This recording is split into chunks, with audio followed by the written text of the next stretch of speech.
So as a preliminary matter, this is Pete Pecos. I am the chair for the Newbury Planning Board. Please permit me to confirm that all members and persons anticipated on the agenda are present and can hear me. Planning Board members, when I call your name, please respond in the affirmative. George Morse. Yes. Thank you. Larry Murphy. Yes. Thank you. Leslie Matthews. Yes. Thank you. Good night. Yes. Thank you. Mary Stone. I think Mary's going to try to get in. Town Council Brian Weiner. Brian Winter is present. Thank you. Town staff, when I call your name, please respond in the affirmative. Martha Taylor. Here. Emily Noble. Here. Thank you, Emily. Anticipated speakers, presenters on the agenda, please respond in the affirmative. John Colantoni. Yes, here. Thank you. Thank you, John. Bill Manuel. Bill is on another Zoom. Okay. Thad Berry. Thad Berry is going to be joining us if he's not already on. Okay, great. Thank you. Anthony Guba. He's here. Right here. I am here. Okay. Can you hear me? Thank you. Yes. Yes, we can. Thank you. Good evening. This is November 4th, 2020, open meeting of the Newbury Planning Board, which is being conducted remotely consistent with Governor Baker's executive order of March 12th, 2020, due to the current state of emergency in the Commonwealth due to the outbreak of COVID-19 virus. In order to mitigate the transmission of COVID-19 virus, we have been advised and directed by the Commonwealth to suspend public gatherings, and as such, the governor order supersedes the requirement of the open meeting law to have all meetings in a publicly accessible physical location. Further, all members of the public bodies are allowed and encouraged to participate remotely. The order, which you can find posted with the agenda materials for this meeting, allows public bodies to meet entirely remotely so long as reasonably public access is afforded so that the public can follow along with the deliberations of the meeting. For this meeting, the Newbury Planning Board is convening by video conference via Zoom as posted on the Planning Board's agenda, which can be found on the Planning Board section of the town's website, and which identifies how the public may join. You may join us by going to http://zoom.us and entering ID number 832-7141-3056 or by calling 1-929-205-6099 and entering the meeting ID 832-714-3056 when prompted. Please note that this meeting is being recorded and that the attendees are participating by video and/or telephone conference. With regards to meeting materials, they were provided to the board members prior to the meeting for review.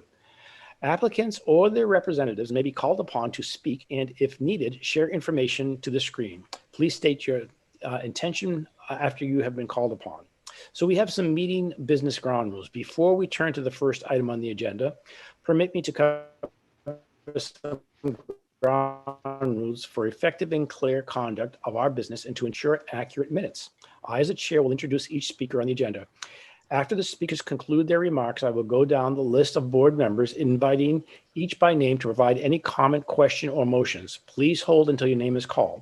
Further, for all attendees except board members and staff, please remember to mute your phone, which would be *6 to toggle to mute and unmute, or on your computer, the mute button when you're not speaking.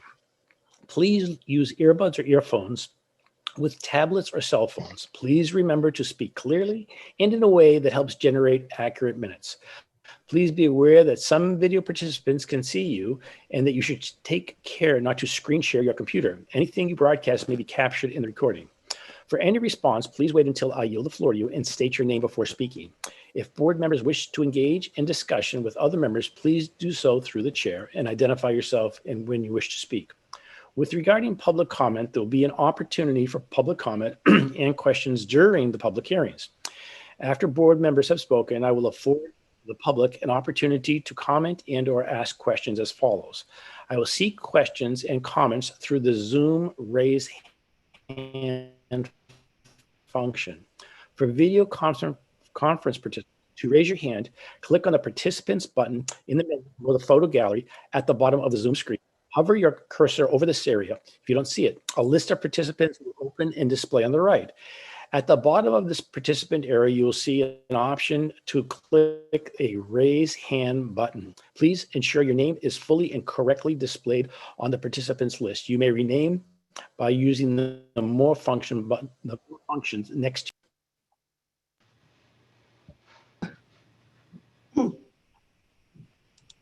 Hold on, I think I got muted and I just lost my script. Okay.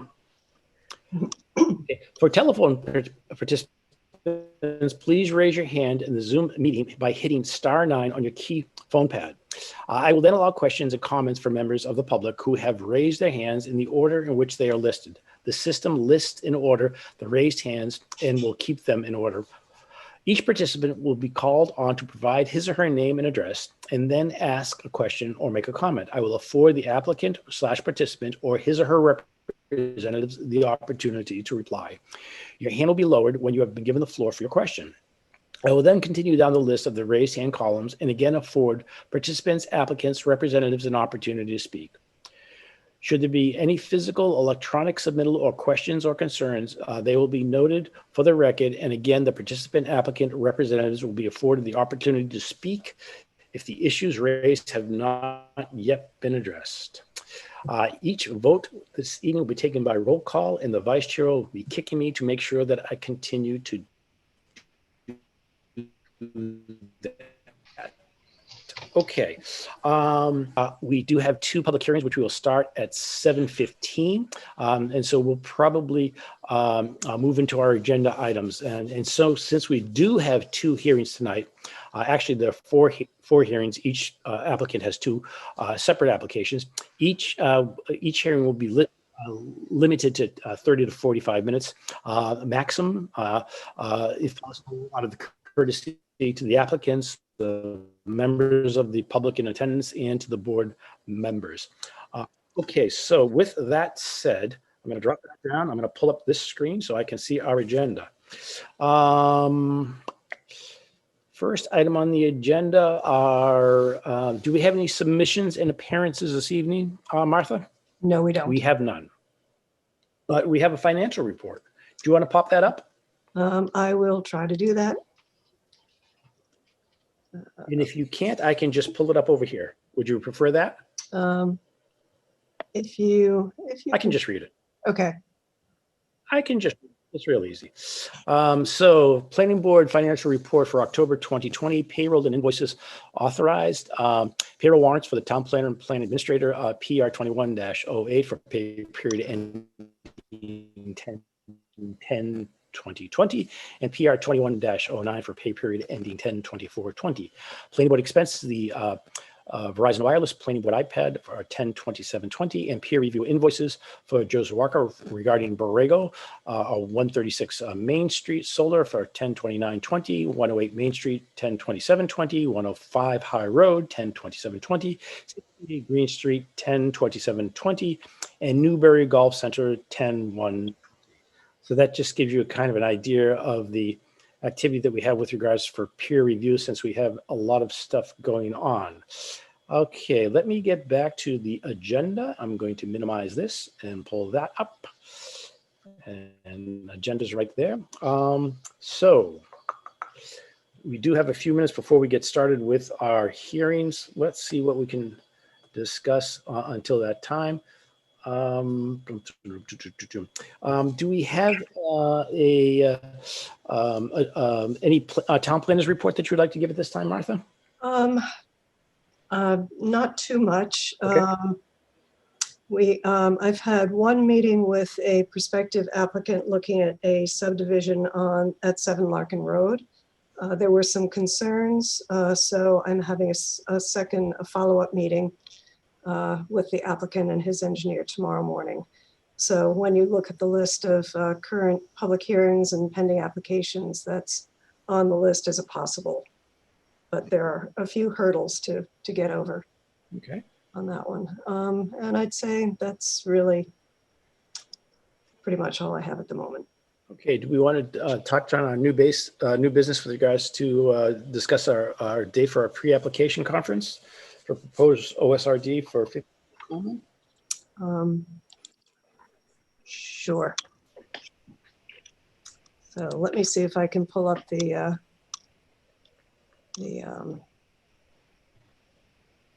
Excel? the Excel. Yeah. Now, can you see that right now? Hold on, let me minimize this. Not yet. Not yet. Okay, I think I have to do this differently. I apologize. Okay.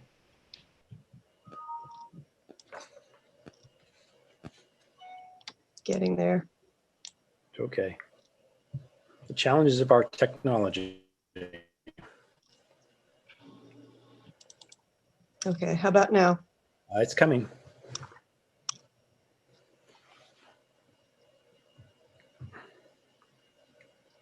Might just be a little slow to load.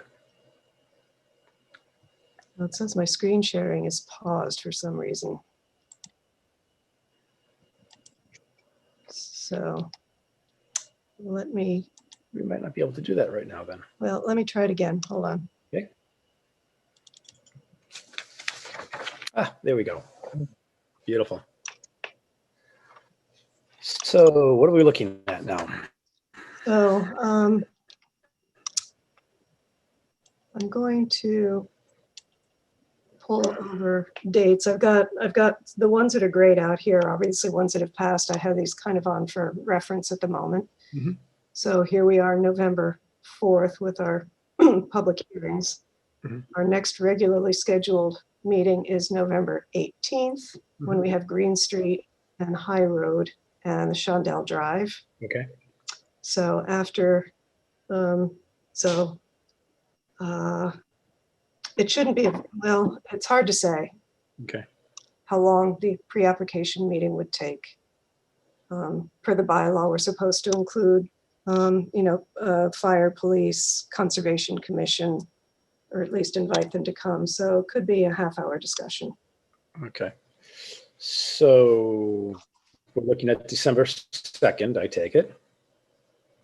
Do you want to put that into our schedule now so that we know where it will be, and then we can plan our hearings around that?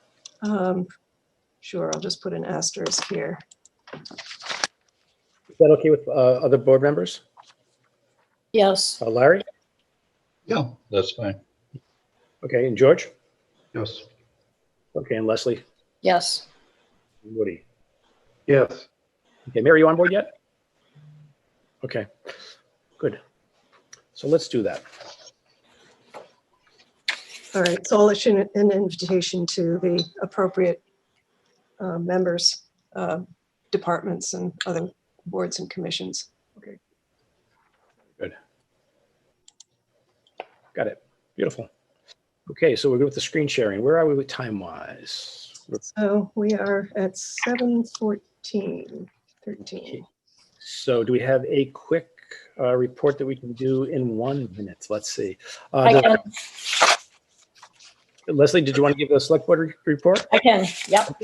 You got a minute. We'll go. The thing that most was for the select board was the TJ Melvin Millennium Engineering submission of special permit application for construction located at 3 Newburyport Turnpike, assessor's map information. They accepted the application and date possibly in early December for a combined PB-BOS dual meeting. Right, and just to follow up on that, we'll be talking about that later tonight. I have a date from the select board, potential date, so. Great. Leslie, do you have anything else? No, that's basically what pertains to us. Okay, beautiful, beautiful. And Martha, how's our clock? I think we're just about there at 7:15. Perfect, on time departure. Okay, so we're going to start our public hearings. First is going to be a continued concurrent public hearing of 108 Main Street map U11 lot 1A and off Main Street map R41 lot 56, owner applicant Triple Q Inc. John Colantini, Vice President, continued from October 7th, 2020. This is a definitive subdivision subdivision plan application for Colatino Crossing at 108 Main Street and a common driveway special permit application for common driveway serving two lots proposed by Colatino Crossing subdivision of 108 Main Street. John, how are you tonight? Good evening. Thanks for having us. Bill Manuel, our wetlands. Great. I just want to see if there's expert. anything. He's got a conflict. Thad Berry is on the call, our engineer. So open to any questions. Martha has been kind enough to send to us the drafts of the decisions. So we're hoping that we'll be able to have a vote on both tonight. Okay, great. Is there anything new or any material to be, anything changed that we need to know about, John? No, not that I know of. Martha brought up about the 30-foot easement on the common drive, and we understand that for work purposes, so there's no problem there. And thank you for pointing that out, Martha. And we just one question. Throughout the decision, it seems to be, and this is just more of a learning thing for us, it's mentioned a number of times where the HOA never, ever, ever in the future could ever go to the town to ask for the road to become, a town street. And how does one control that in the future if you have 5 homeowners and say things change in town or whatever, and 5 or 10 years from now, they want to go to the town to ask to make it a town street? Just a curiosity question. So, Martha, do you want me to try this one, or do you want to do it? Well, it's a good question. I don't know if actually council might be able to advise on that. I mean, that is one of the conditions that we've talked about, that it will never be offered to the town. Brian, do you want to comment on that? I'm happy to chime in to a limited extent that I can, since I haven't been involved in that drafting process per se. But so the town acceptance process for a way is separate than the subdivision approval itself. So they're separate tracks. And while it may seem a little bit counterintuitive to say that, in the decision, there might be a condition saying you can't follow that statutory process, it's not, in fact, that uncommon for the board's decision ultimately to include which portions of the subdivision are going to remain private forever and which aren't. So as you know, subdivision approvals can be modified on a proper application after a public hearing. But if it's signed, voted, filed, and exercised, and not appealed, that condition becomes binding on the applicant, and it runs with the land. So that would be sort of the baseline, the ground floor of where things would start. So if the homeowners association at some point in the future had an issue with that condition, they'd have to come back and seek an amendment of the decision.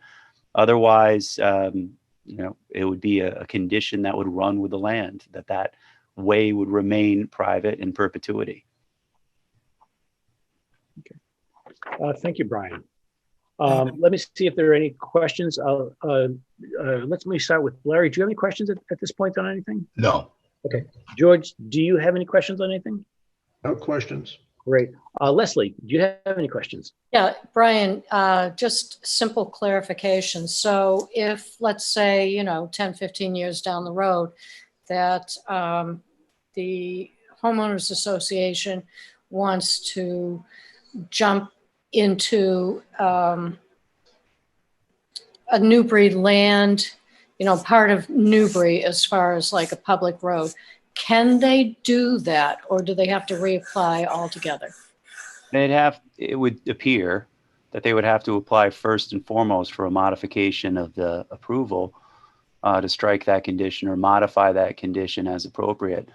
Otherwise, part of the subdivision approval is contingent, and that's an integrated condition, I assume. Doesn't stand on its own, so it would violate the condition of approval if it were to go public. So they would have to come in before the planning board as constituted at that time and seek an amendment. Thank you. Woody, do you have any questions? No, I don't. Okay, great. Then I think what we'll do is we're going to turn to the draft decisions. I think, Larry, did you have a couple questions on the common driveway decision? Let's see. And I think Martha can pop these up too on our screen sharing. Yeah, just, I had, let's see, the common driveway. On second to the last page, section,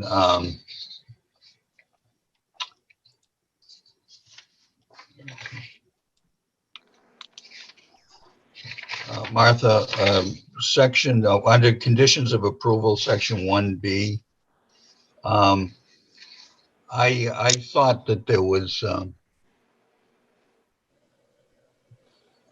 you've gone a little past where we're looking. Oh, there you go. Got it? I thought that there was a little bit of ambiguity there, whether or not we were talking about a separate owners association just for the common driveway, or whether this was a reference to the homeowners association. So I had a conversation with Martha earlier today and suggested some language to clarify that, which is not, it's not shown on the version that you have up there. And you probably want to know what that language is, and I don't have it with me. Let's see. Martha, do you have it? I can, let me pull up your email. Unfortunately, I did not get that up. If you can bear with me for a second.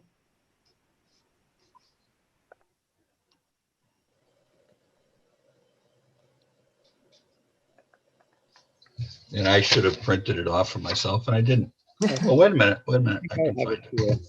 Under 1B, the declaration of the homeowners association and declaration of the restrictive covenants running with the land required as a condition of approval by the definitive subdivision plan for 108 Main Street, Covington Crossing shall impose upon the members, but not by way of limitation, the obligation of repair, et cetera, et cetera. Is that right? Yeah, the idea was simply to make sure that this language was included by reference into the larger homeowners association. I don't think you'd need a homeowners association for just for the two lots. The other suggestion I had was under the construction hours. I don't know that we necessarily need to limit the hours of construction for this project, but my suggestion was that it ought not to be in the special permit, because this just deals with the common driveway. If there are any construction hours that the board feels are appropriate, it ought to be in the subdivision approval decision.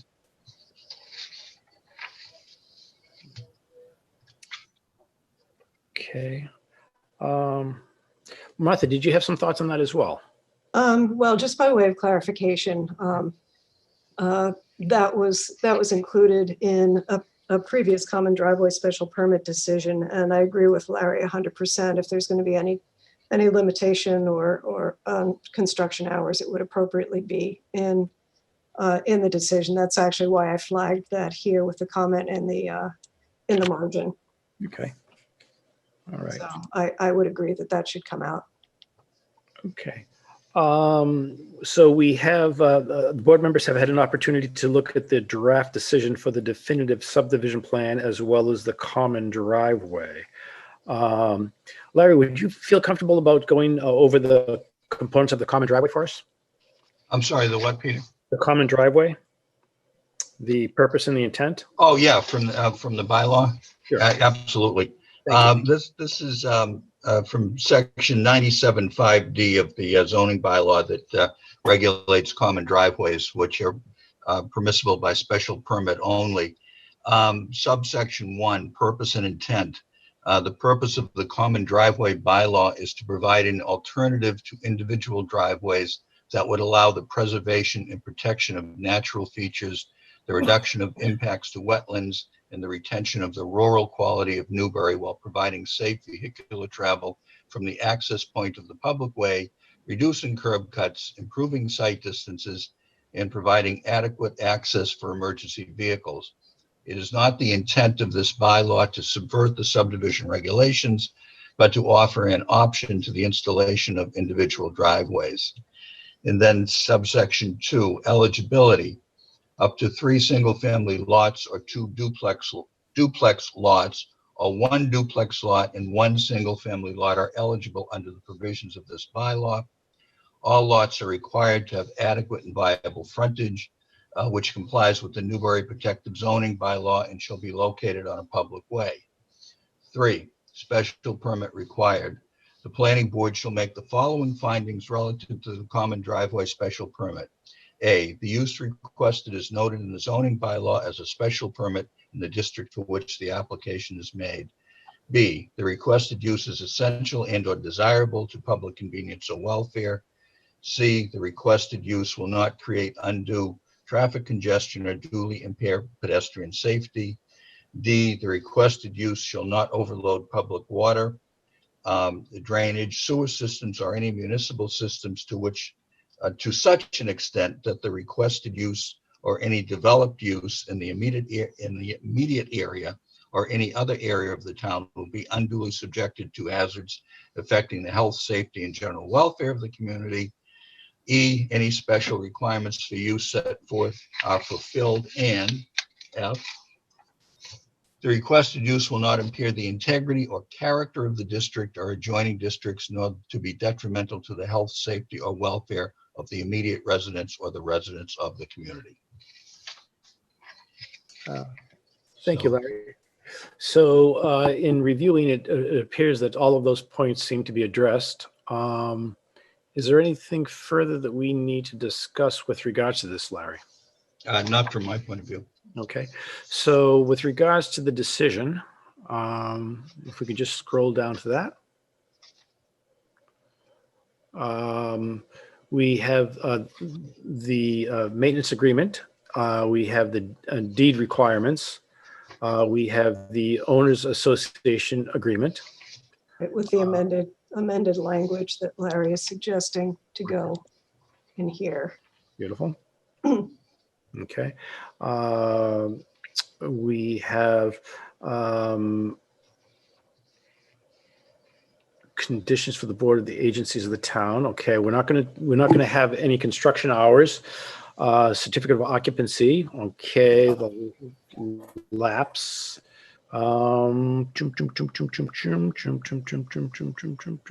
Okay. Board members, do you have any questions or concerns on this? Let me run down. Larry? No. Okay. George? No. Okay, great. Leslie? No. Okay, and Woody? No, I don't. Okay. John, do you have any questions regarding the decision? This decision? No, everything's good. Thank you. Okay, great. With regard to the definitive subplan decision, Martha, is that possible to pop that up too? Yeah, do you want to take a vote on this first or talk about the subdivision? We could conclude this piece of the pie right now. So we can have Martha directly amend this, and we can conclude this, or we can have it come back to us. Or have it come back to us. So basically, we could wrap this up tonight with a vote for approval as amended, and have Martha make those corrections. Would that be in the interest of the board? I would favor that. Great. Is that a motion then? It is. Wonderful. Is there a second to the motion? Second. Okay, great. Is there any discussion? Larry, discussion? No. George, discussion? No. Leslie, discussion? No. Okay, Woody, discussion? No. Okay, on the vote, how say you, Larry? Yes. George? Yes. Leslie? Yes. Woody? Yeah. Here's also in favor. Great. So Martha, are you good with that? Okay. Okay, beautiful. And the definitive subdivision plan. Okay, hold on a second. Mhm.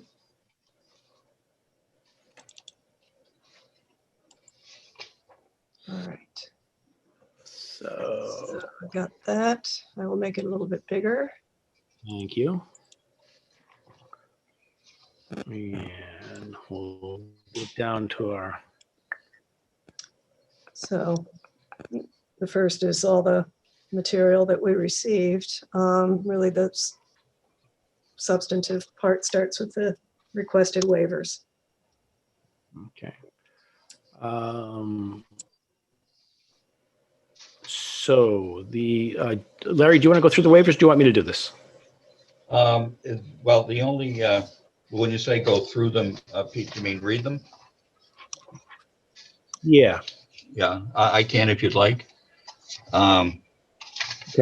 So the Everybody has an waivers, opportunity to hear them. subdivision rules and regulations.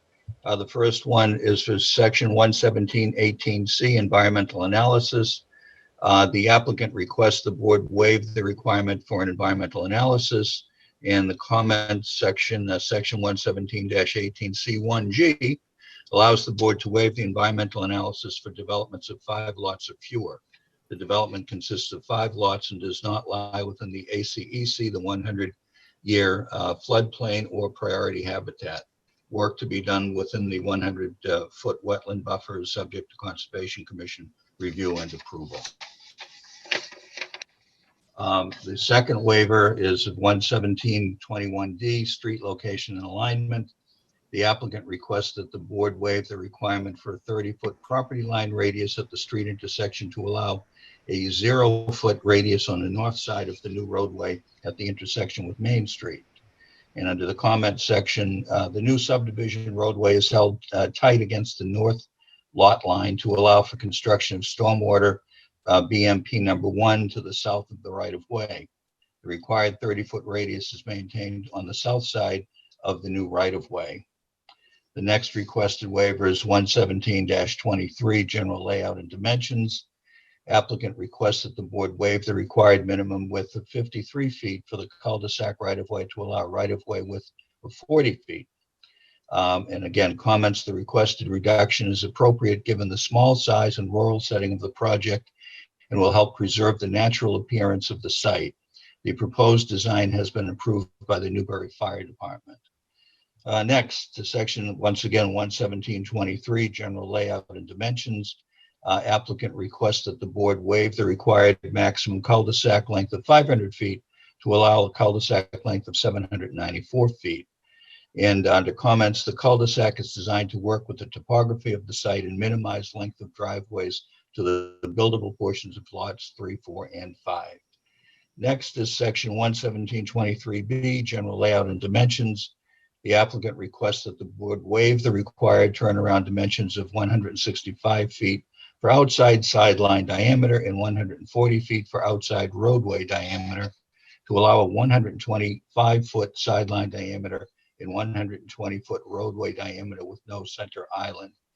In this case, the comments reads the requested reduction is appropriate given the small size and rural setting of the project will help preserve the natural appearance of the site and reduce. And I think that language and reduce may be a typo, Martha. That was a typo. I was thinking something and then rethought it and forgot to take that out. Okay.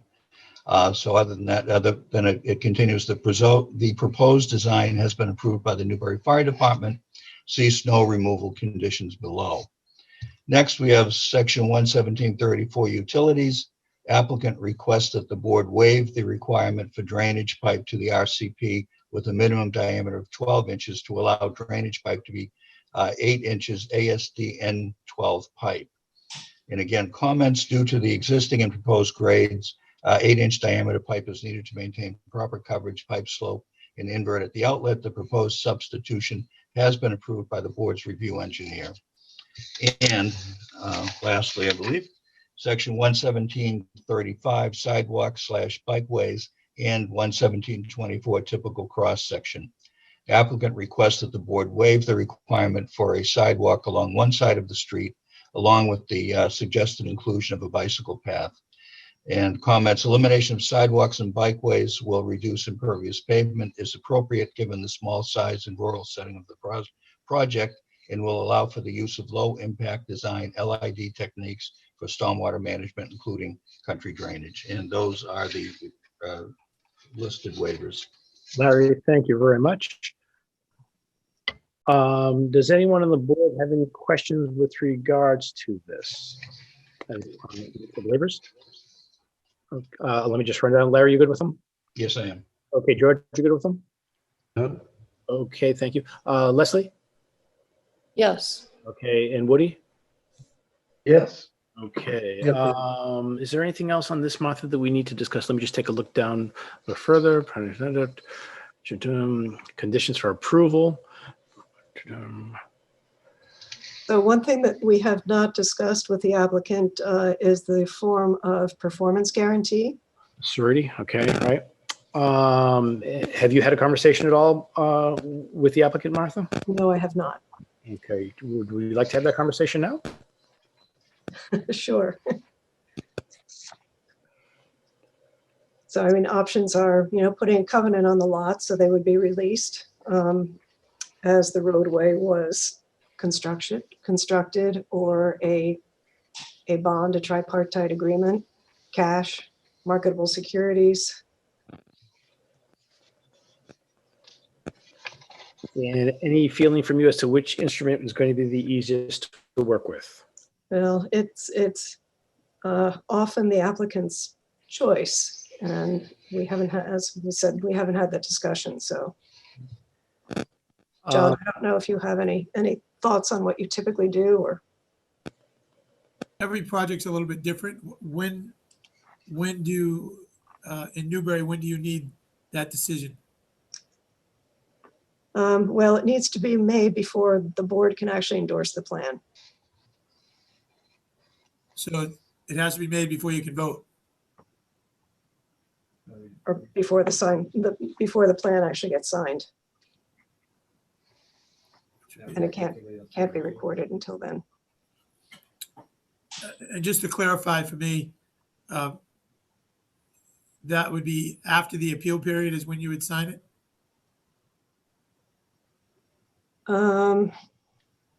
It would be signed and then there would be the appeal period, if correct, Martha? Well, the decision would be signed and filed.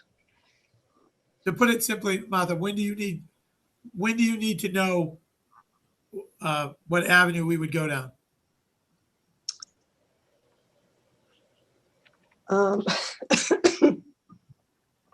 As soon as possible, put it that way. Excuse me. Is Sorry. the board able to vote tonight without knowing what avenue we're going to go down, or do you need And to that's know tonight?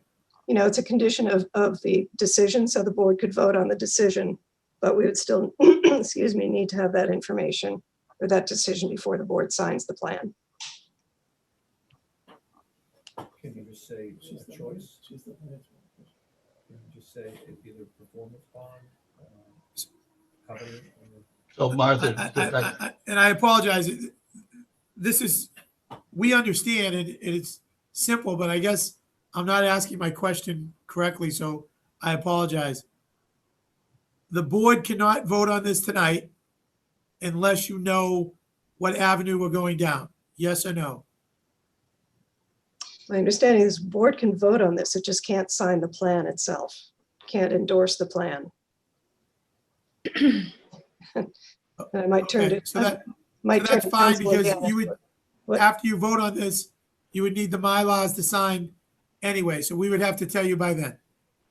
Yeah, so the board will need the Mylars to sign, and there are actually a couple of administrative things on the Mylars that should be corrected before the final one is signed. Okay. All right. and well, the Mylar is only going to be signed after the appeal period. So we'll be sure. Thank you for explaining, and we'll let you know before then for sure. That sounds good, John. Thank you. Let's see. Can we just advance a little bit? So we already know that the declaration of the trust needs to be put in place for the homeowners. The utilities need to be addressed. The subdivision of the road will be also installed according to the town's subdivision regulations. Continuing onward. The screening, is this to be your comment here, Martha? So it's just, we actually haven't had any discussions about screening Mhm. for the project.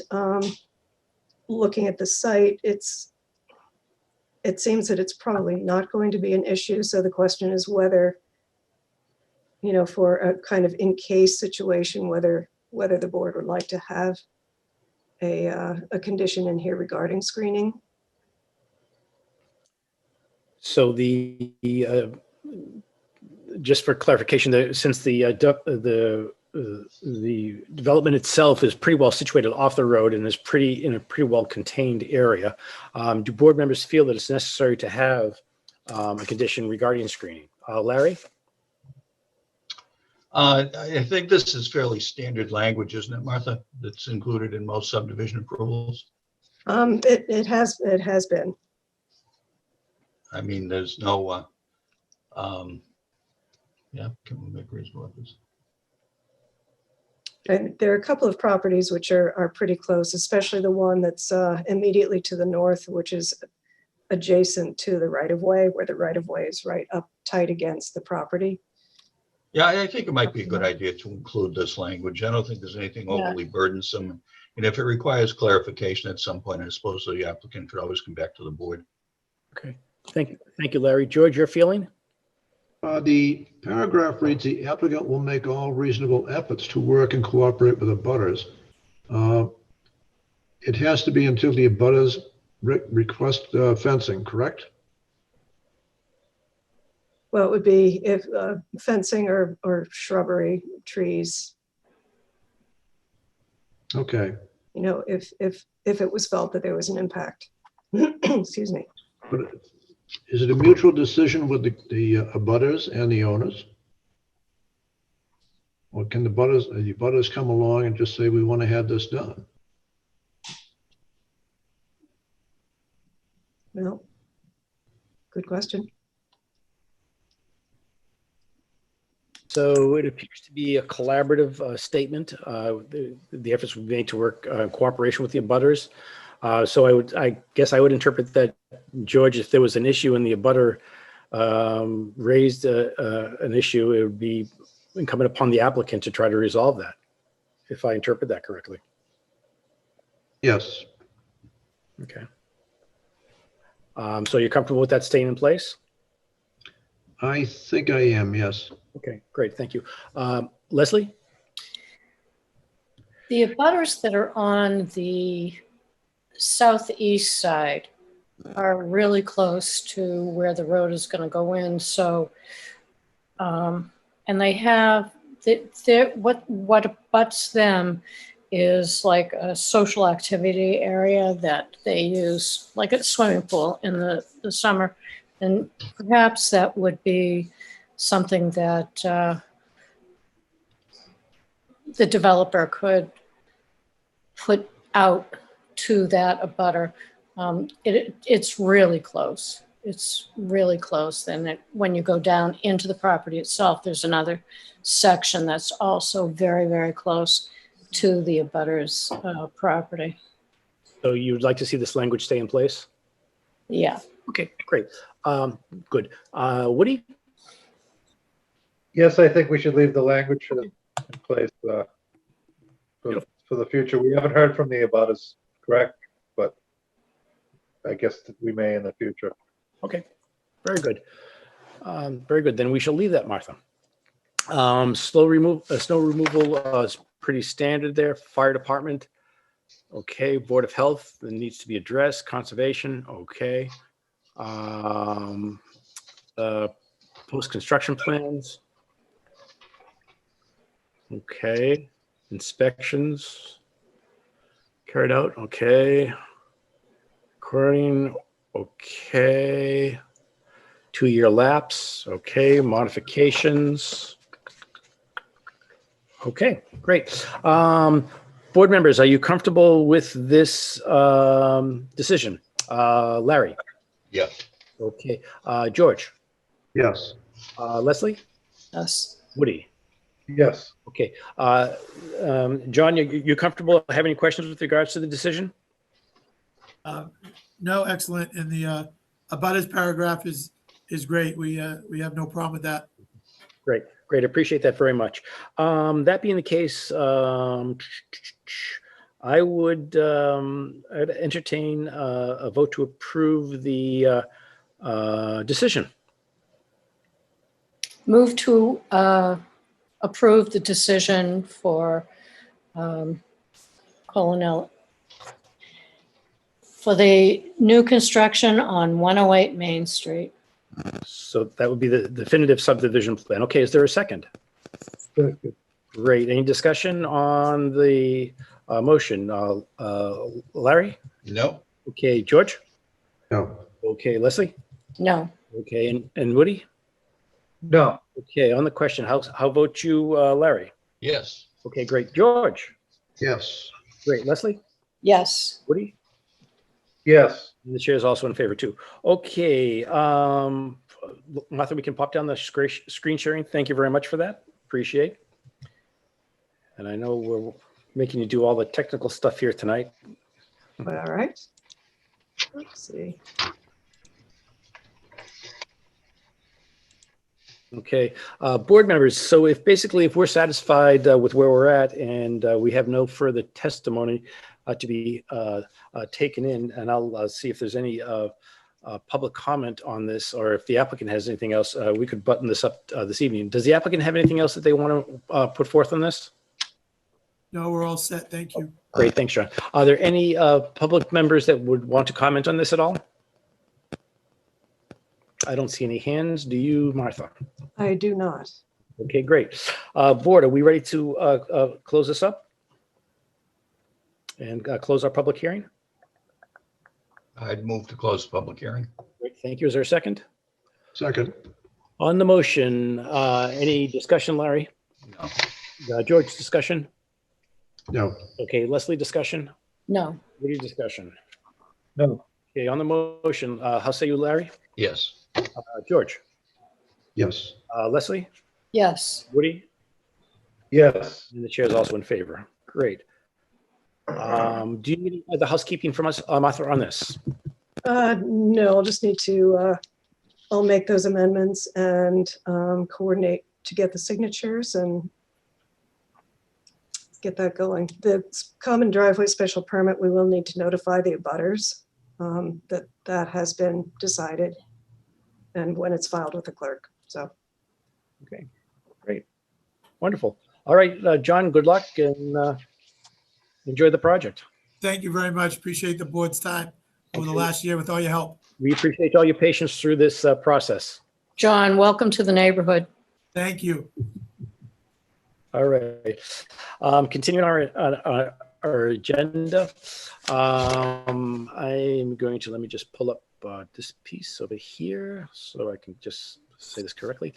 This will be a continued concurrent public hearing for Ale Prime gas station and convenience store with coffee shop tenant with drive-through window operation, 20 Central Street, map R20, lot 28, owner R&E Realty Trust, Ronald and Edna Pearson, trustees, applicant, Ale Prime Energy, Anthony Guba, PE, continued from October 7th, 2020. This is a site plan review application as well as a special permit application for gas station and drive-through operation. I do need to note that Larry Murphy has recused himself from the proceedings and that Mary Stone will be participating in the special permit hearing. Okay, let me pop this down on my screen. Beautiful.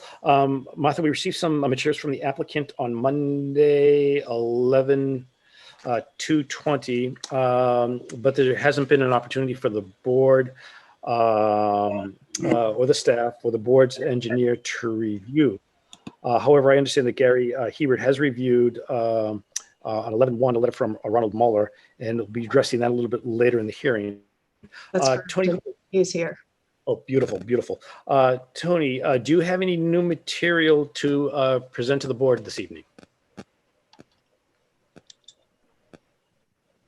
Well, basically, I did have a small presentation, if you will allow me that. Sure thing. Go right ahead. Okay, so I would assume that most people have seen the location. I can share the screen if you like, but I think everyone's pretty familiar with the layout. Basically, since the last meeting, the only change that we made was we got a comment back from the peer review regarding septic system setback to our infiltration system. So in order to address that, we moved our infiltration system so they're all in front of the store instead of being one of them being along the back property line. And in doing that, we moved our underground storage tanks from the east property line, from the west property line over to the east property line. So that that location moved. But other than that, there's really no other changes to the plan as the way we presented it at the last meeting. Per the comment that you had at the end of the last meeting, we did go back. The first thing that we did before we looked at doing any revisions to the plan was to revisit whether or not we could adjust the layout to reverse it, to put the store along the street and the fueling islands in the back. And basically, after looking at it pretty hard, we can't do that. And for a number of reasons, the main being the same that I presented last time on the traffic conflicts, increased traffic in the narrowest portions of the lot that would be on either side of the building. The fact that we would have to have 2 entries to the building, further complicating, and the other issues that I had mentioned, further complicating trying to put the building and the store towards the street would be, it would drastically change the setback and overlaps between the septic system and the infiltration systems. And given the site, it would be almost impossible to try to fit, because now we would lose probably 1/3 of the site that we're using now for subsurface utilities. We would lose that and have to compress everything into the back 2/3 of the site. And given the 50-foot setback between the septic and the infiltration, which now the building provides that, the building being 50 feet deep, the building would not be able to provide that if we reversed it. Another thing that we were understanding that came up was that the board would like us to consider adding access to this property into the back of the lot through the adjoining lot. And we took a look at that.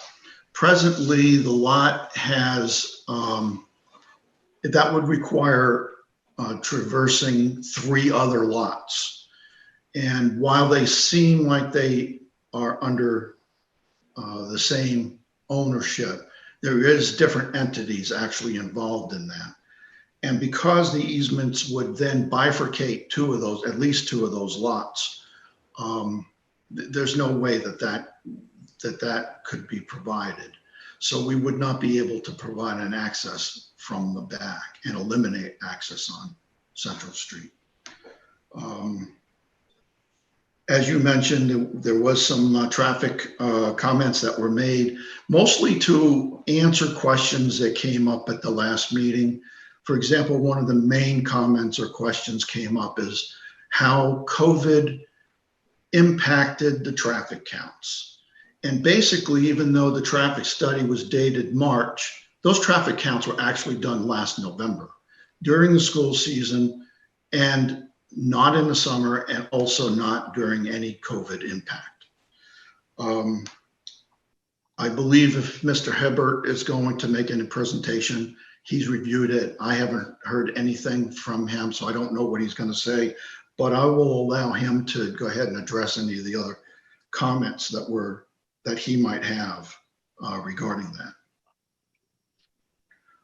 As far as the site plan, there was some minor grading revisions in order to change the drainage on the site, which was flowing from the building towards the rear and from the building towards the front. It now all the pavement, all the impervious on the area flows towards the front. That will be captured by catch basins and treatment systems and oil water separator. I'm sure that when we get the peer review, he'll be able to make comment and we can address whatever issues we have with that. I guess at this point, that's basically in a nutshell. There isn't that much change since the last meeting, so I'm available to answer questions or other comments. Oh, one thing I did want to say is I think George Morse had asked about signage at the driveways, trying to control the one-way driveways. And the new plan does indicate that there will be signage at those driveways for enter only, exit only, to try to control that a little better than just the pavement markings. That's it. Thank you so much for your time. Okay, thanks. Thanks, Tony. I'm going to ask my board just to indulge me here. I'd like to hear from the traffic consultant, and then after the traffic consultant kind of gives us some information, then I'd like to come back to have questions to Tony, if that's okay with the board members. Is that okay with you, Larry? Oh, I'm sorry, Larry. George, is that okay with you? It's bad habit. George, is that okay with you? Okay, Yes. Leslie? Yep. Okay, and Woody? Yes. Okay, and Mary, are you on? Not yet. Okay, so if we have Gary Hebert to make some comments on traffic, that'd be great. Gary, you need to unmute yourself, please. Right. Can everybody hear me okay? Yes. All right, good, thank you. For the record, my name is Gary Hebert and I'm a consultant with Stantec. And I wanted to go through a few things in the latest Mueller reports and maybe step back a little bit and talk about what the overall traffic impact of this site will be on the streets in the area. First of all, Mueller Associates did go through and revise the study to incorporate the distribution pattern that I was very concerned about during the initial review, and also counted Fruit Street, which I thought was good, as well as Central Street, to get the context properly developed for this site. Looking at the information received, it was done in a manner that's typical for traffic engineering studies. But I'm going to step back a second and explain something about what this site is from a traffic impact perspective. First of all, as you all know, on a typical daily basis, this site will generate around 2,700 odd trips per day. That's about 1,300 so in or out on a typical weekday. During the morning peak hour, it's expected to generate roughly 366 trips or thereabouts. In the afternoon, around I think it's 270 or thereabouts. So this is a fairly significant generator for the area. What it does between the ramps, the I-95 ramps, and this site is add about 2,600 odd trips per day in that section. That's now carrying 7,250 vehicles per day, or at least pre-pandemic. So pre-pandemic numbers added this, and adding this site to it means this section between the ramps and the site will be carrying roughly in the neighborhood of almost 10,000 vehicle trips per day versus 7,250 what it's carrying now. That's a significant increase. We tend to focus our efforts on what happens during the peak hours, because those are the worst hours of the day from a traffic operations perspective. But looking at stepping back, this is going to increase traffic on the piece of I-95, Central Street between I-95 and Fruit Street by approximately 37% on a daily basis.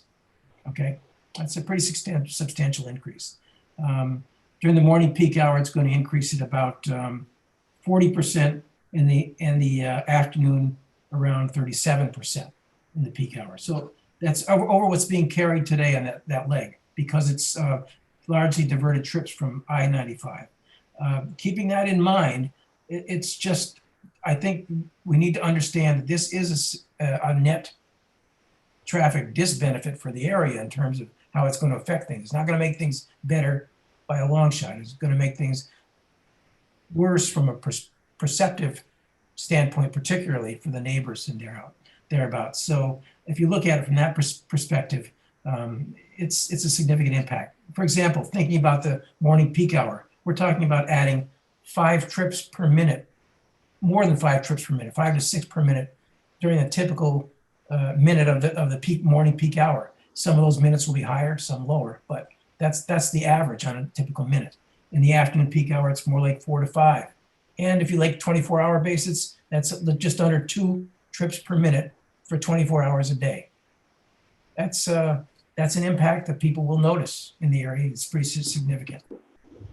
We tend to focus on the peak hours because peak hours are when the operations tend to be the worst. In this case, this does not produce levels of service that are poor.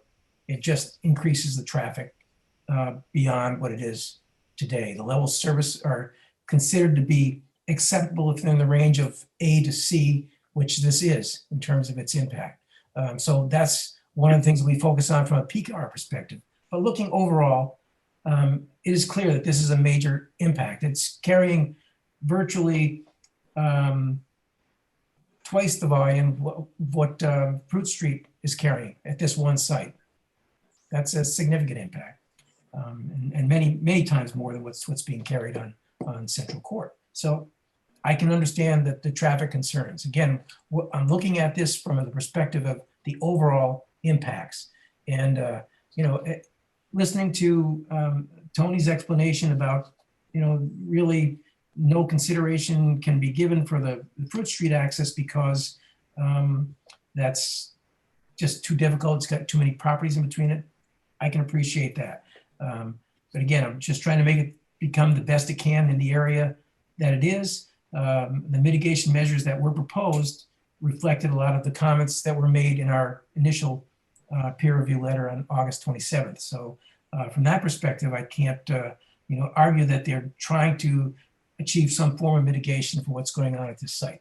But I'm not going to try to understate the impacts in the area.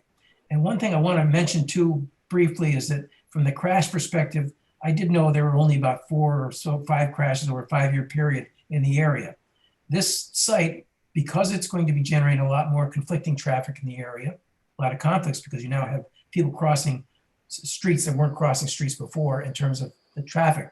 So at that point, I would expect that the crashes in the area will increase relatively proportional to the change in the conflicting flows. So if the streets now carrying Fruit Street is say 4 crashes per 5-year period, over a 5-year period, you might expect that to increase somewhat.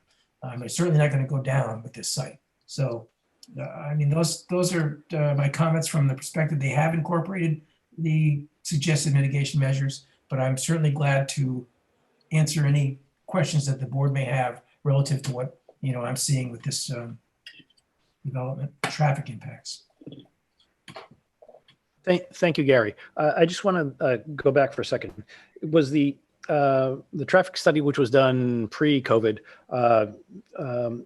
did I hear that number was the current flow is 7,250? Vehicles per day on Central Street. That's correct. That's currently what it is now. That's what it would be. Well, it's what it was in November of 2019. Okay, so that's roughly what it gets adjusted to on an average annual basis for 2019, because they did increase the volumes counted in November by 4%, because November is typically slightly lower than average annual. So they did increase that. And when they took the follow-up counts that I requested be performed, those counts were also increased significantly. I think by the morning peak hour increased by 54%, and maybe the afternoon by about another 14% or so, because those were comparable to the numbers that were counted back in 2019 and the differences that they observed on Central Street for the new counts. So help me understand this, and I think this will be a two-layered question. It'll go to you, and then it'll go to the applicant. Okay. What I recall from the last public hearing was that it was anticipated that 80 to 90% of the volume for this traffic would be coming not from our neighborhoods, but from 95. Is that right? That is Do you correct. remember that? That's correct, yes. So we have already 7,250 traffic encounters a day, and then we're going to be getting this additional volume that's not going to be from the neighborhood, but it's going to be actually off 95, which is going to be the majority of their business. Do I understand that number right? That is correct, yes. Let me just explain to you what that means, Ned. Let's just talk about the morning peak hour for a second on the piece of Central Street, just west of Fruit Street, okay? That's the biggest impact piece. Right now in the morning peak hour, that piece would carry approximately 805 vehicles per hour. That's both ways, okay? That's total traffic in a typical hour, morning peak hour.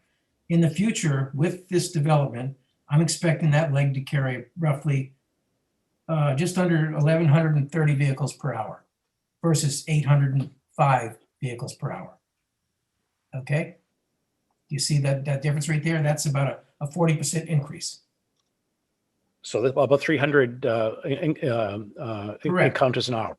300 some odd vehicles, because some of it's coming from the highway and some of it's coming from Central Street itself. The stuff from Central Street's supposed to represent roughly 8% of the traffic, and they conservatively analyze that as being all new traffic on Central Street, as if it was, not there at all today, which some of it will be there today. Some of it will be diverted past by traffic. So that was in their interest. They did a conservative analysis from that perspective. Okay. And the way that this is laid out right now, it will be producing potentially more conflicting traffic because there'll be more left turning going east as people are going west. Well, the conflicts are between the traffic that's turning left and the people that are going through in the westbound direction. So that left turns, that'll be increased conflicts. And then the other increased conflicts come from the right turns that come out against the traffic that's going to the west as well. So they both conflict. It's just that one conflicts, they both conflict with the same mainstream of traffic. And again, the folks coming out of Central Court, they have to conflict with both the traffic going westbound on Central Street and the traffic that's turning left into the site. So that's added to their conflict at that point. And that piece of Central Street's traffic increases by 19 to 22%, depending on the peak hour. So that's the difference. Okay. But again, from a level of service perspective, it's supposed to operate acceptably during the peak hours. And I want to make that clear. But that's just a difference that's perceptual, that you will see. There's a lot more traffic out there than there is now. Okay. All right. I just want to see if any board members have any questions specifically to Gary right now. George, do you have any? The only question I had, Gary, was the effect of the traffic that goes in and out on Fruit Street to the Rusty Can, assuming that comes up to full population as a restaurant. Mm-hmm. Because that's packed during the weekends, certainly. There is a lot of traffic, and that may not affect anything, but they fill the entire parking lot sometimes. So on the weekends, it's busier than when they took counts during the week, is what you're saying. That's typical of certain retail uses, and that's something that I can't really attest to because I don't know there was no volumes presented for the weekend operations. I mean, again, I didn't request a weekend study, but it's something that could have been requested. It's just that typically you would look at that if there was specific guidelines from the town that explain these sorts of things. I would certainly be able to have done those sorts of questions in that. But in this case, since there were no specific traffic impact guidelines, I wasn't able to throw everything in the book and say, well, do you have to do this, this, and this, and this? Okay, but that's one that's a fair question to ask. I think that typically what you find is a street like Central Street will have a lower volume on the weekends than it does during the week. That's very typical. And that there, yes, fruits that you know, the Rusty Can probably has more traffic on the weekend in all likelihood than during the week.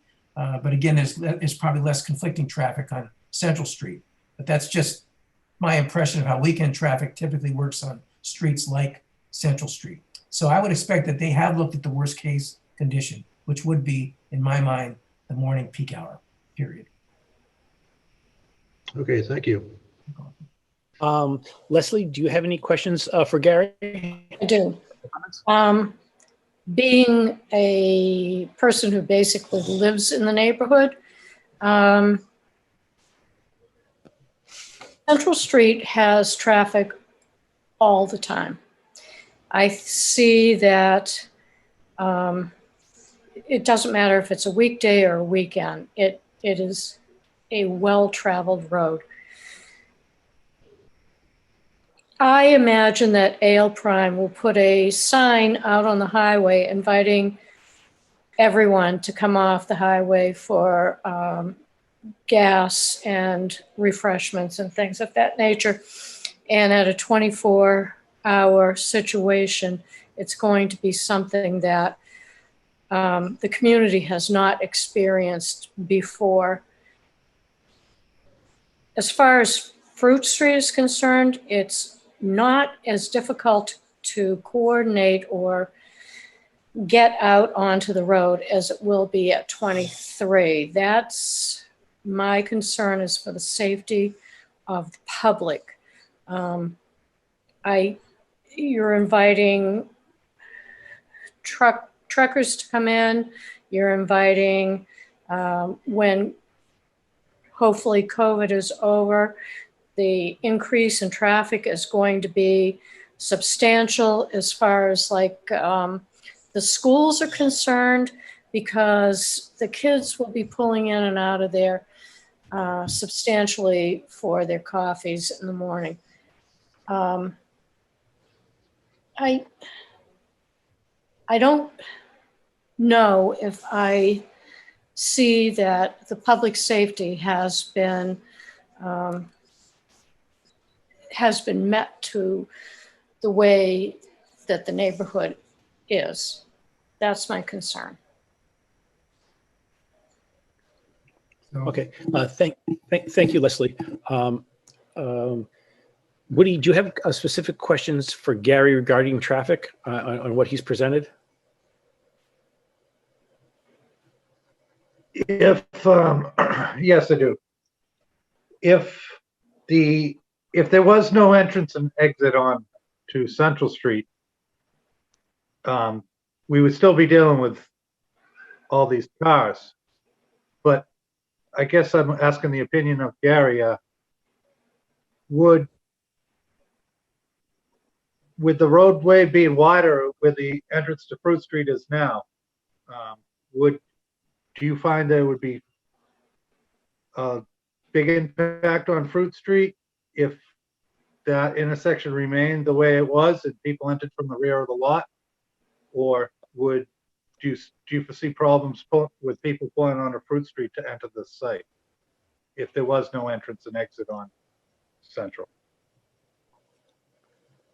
We're talking about if there was no entrance and exit in this site, it had separate access or from Fruit Street. Is that what you're saying? Or I'm trying to understand what you're saying. What I'm saying is, if there was no entrance and exit onto Central Street, yeah, do you foresee any big problems with this increased flow of traffic if they entered the site from Fruit Street? If there was access. Oh, okay, so you're saying, what if they had the access that Tony said they can't develop? If they had the access off of Fruit Street, would it operate okay? In my opinion, it would operate better, certainly better for the folks who live on Central Court than it would otherwise. However, if it's not feasible, it's not feasible, I suppose. But looking from from a strictly peak hour operations perspective, I would expect that it would work just fine off of Fruit Street if that was the main entrance. Because primarily you're having lefts in and rights out.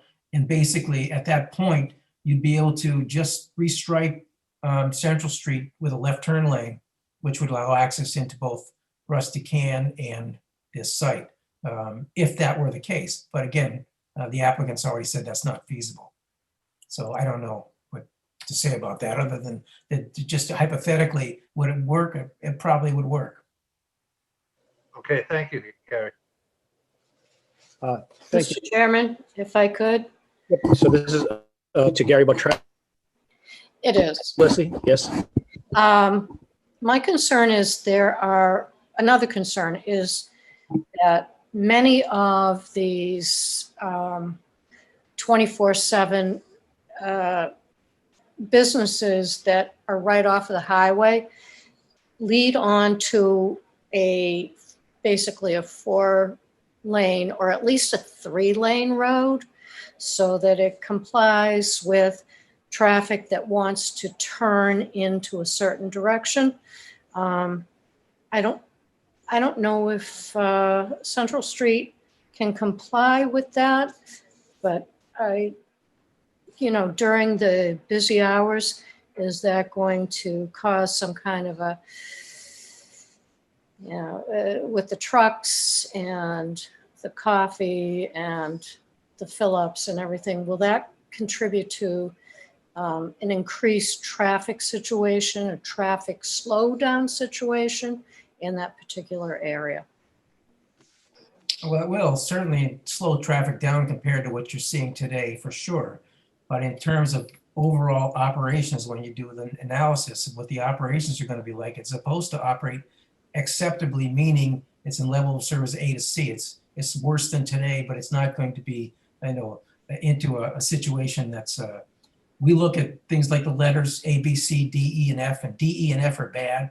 We're not getting any D, E, or F at this particular site, even with the site traffic added from this location, just so you're aware of that. Now, in terms of the need for left turn access, that was covered pretty well in my last presentation back in September 2nd, where I showed the 3 options, one being with the left turning, one being a slightly widened street. In all cases, I wanted to get some widening in there to allow for traffic that's stacking to turn left to be able to bypass to the right if necessary, so it doesn't create a backup that's too far.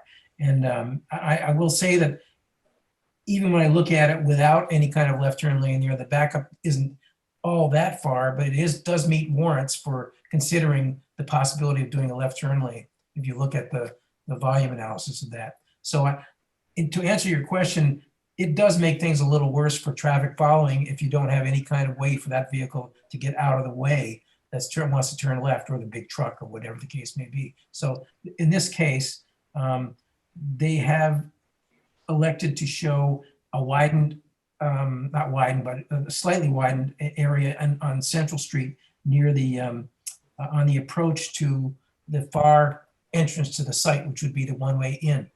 They have shown that on the plan. So that does allow for traffic headed eastbound on Central Street to bypass to the right, albeit a little slower than usual because, just when things get active, people tend to know they've got to slow down in an area. It's almost like a calming effect. You have some situation, people recognizing, well, I'm not going to go as fast as I used to go because there are lots of turning movements taking place here.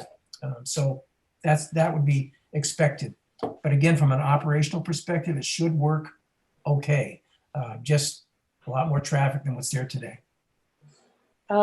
Just to add into that, the widening that you are referring to, would it be on the northeastern side or the southwestern side? It would be on the north side of Central Street toward the site, and it's very, very minimal. It's not much needed. It's a very small thing, and at the end of the day, it's not much of a change compared to the. It's illustrated on their plans, but it's not much of a change compared to what's out there today.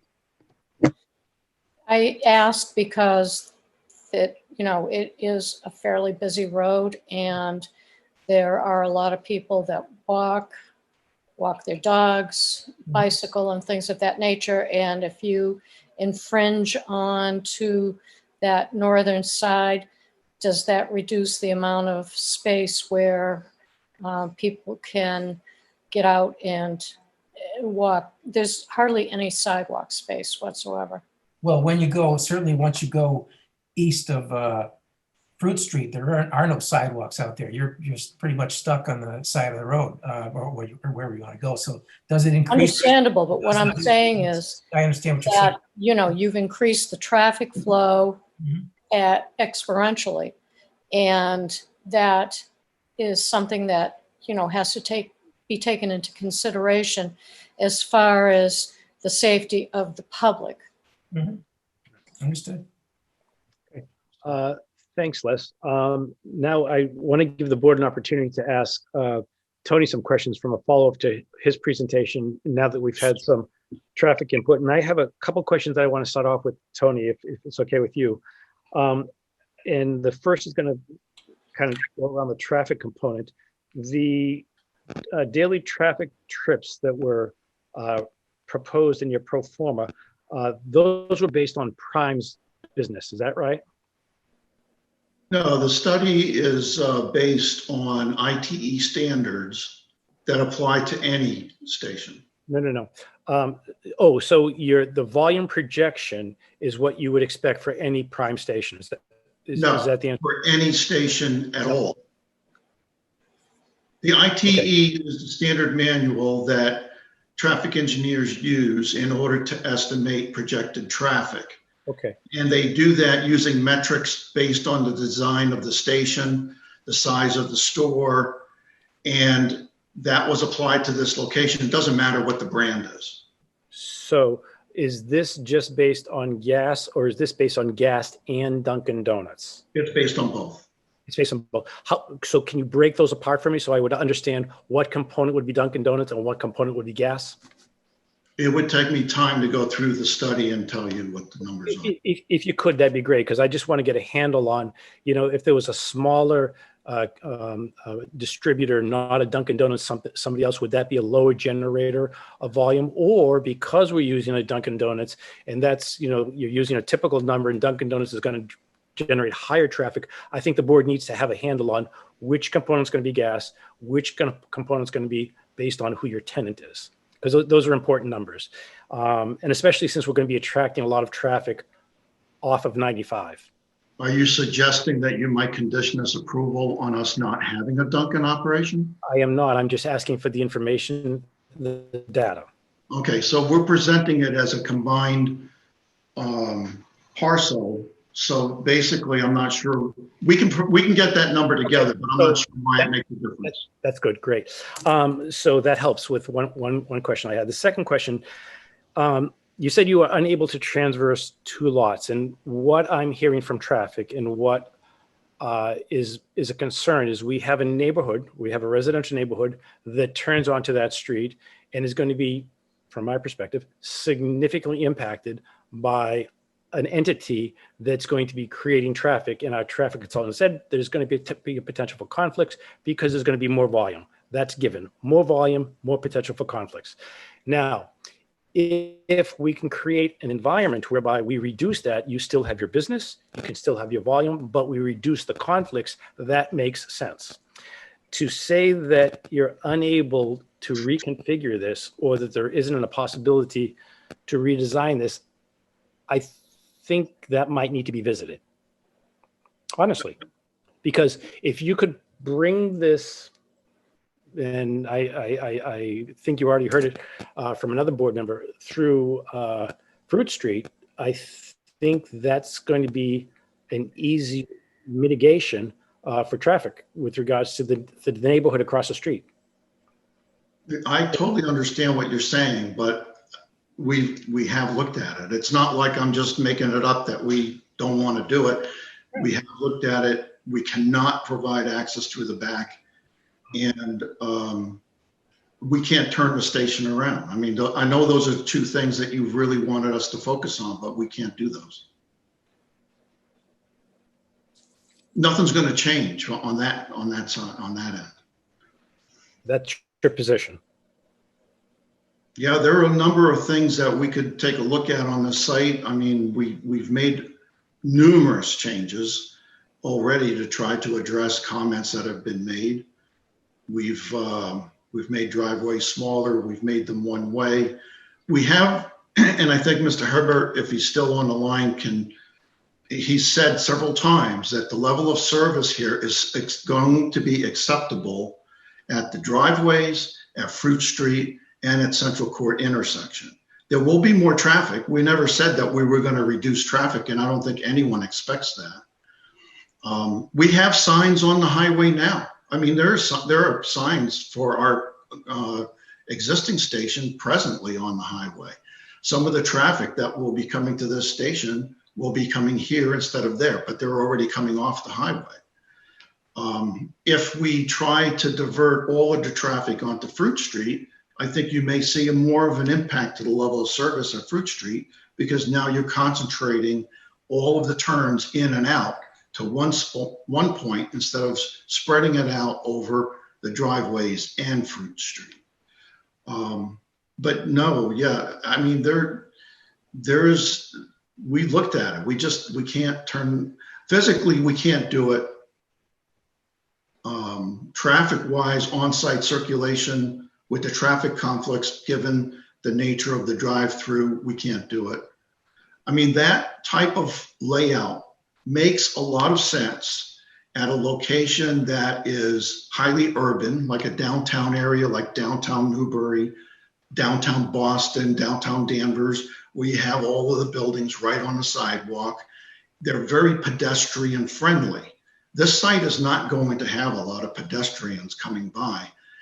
There's not a lot of pedestrian out there now. That's why you haven't had a need to put in sidewalks or maintain them as a town up to now. We're adding a sidewalk section between the station and the intersection at Fruit Street, based on the comments that we've received. But we don't expect that even a minute portion of our customer base will be pedestrian. The other place that it makes sense is a large box retailer pad site.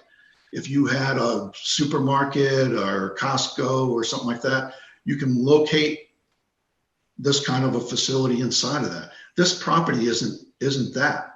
So, I mean, that kind of layout just doesn't work for the size and shape of this property. We can't make that work.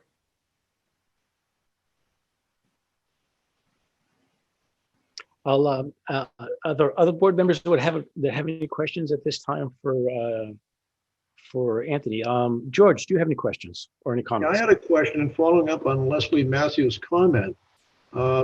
Central Street is not particularly wide at that point. It's not wide anywhere.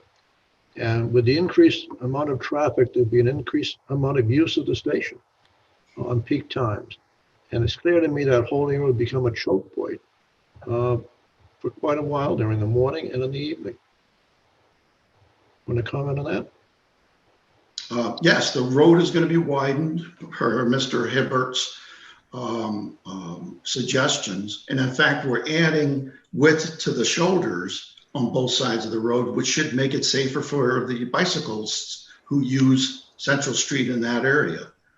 So it is narrower than it is as you head west towards the highway, but it isn't as choked as it is east of Central Court either.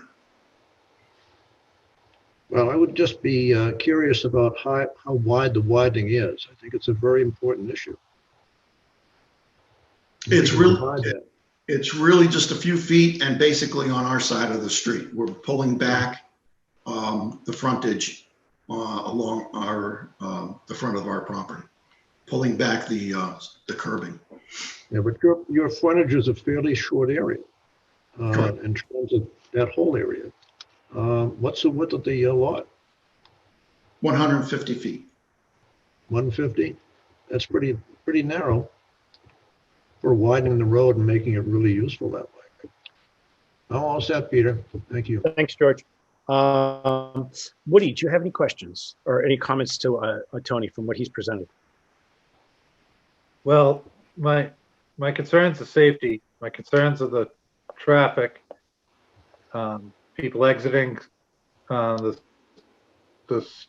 street across from the station. It's going to make make their lives harder to get out onto Central Street. My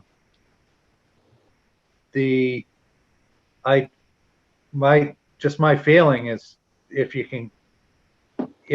the intersection of Fruit Street stayed as it is, it would, and you flip-flopped the building and put the building out front, it would improve a couple things. It would improve that coning as you go east there to enter or exit wouldn't be a problem because everyone would enter from Fruit Street. I looked on my maps and it appears that the lots are all owned by the same person. I don't know if you can get an easement to get in there or not, but also with the building out front,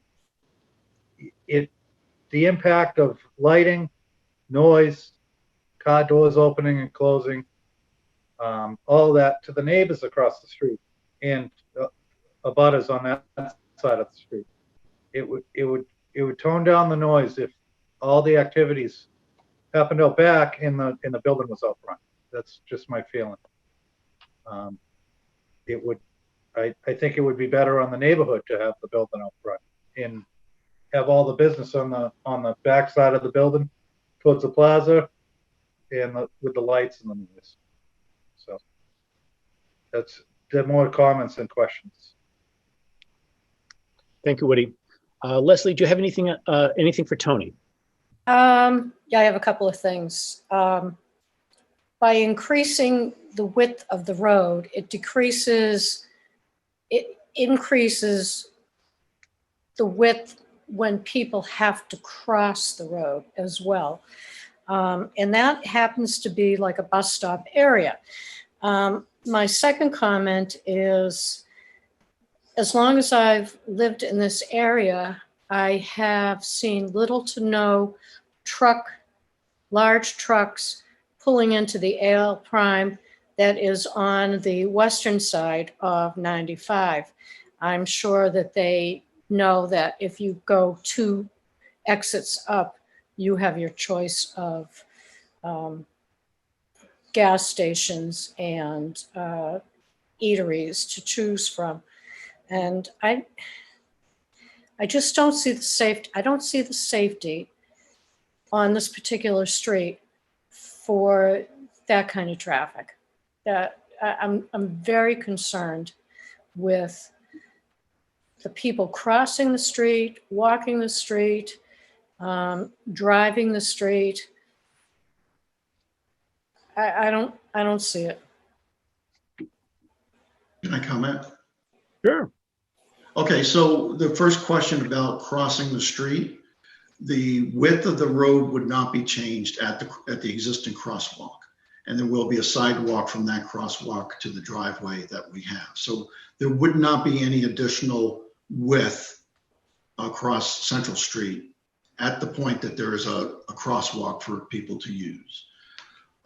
As far as trucks, we're not trying to create a truck stop. And you make an excellent point. There's the biggest truck stop in the area is Exit 3 up in New Hampshire. And any trucker, over a road trucker that is doing long haul will probably try to use that truck stop before going anywhere else. Their fueling positions are set up to be able to fill both sides of the truck at the same time when they have the large saddle tanks. And they offer amenities that the drivers want, like showers, multiple restaurants, a full out store that is more than just a convenience store. It has parts for the vehicles, things that they can buy to take home to their families when they've been away for a while and they want to bring back a stuffed animal for their kids. So we're not trying to build a truck stop. We're not trying to attract over-the-road truckers to stop in. But we do have at the existing station, and we hopefully at this station have some people and some customers that are diesel related. Most of those are small box vans, UPS, FedEx, delivery vehicles, landscapers, A lot of contractors have pickup trucks that are diesel as opposed to gasoline. Some vehicles where people are looking for higher mileage,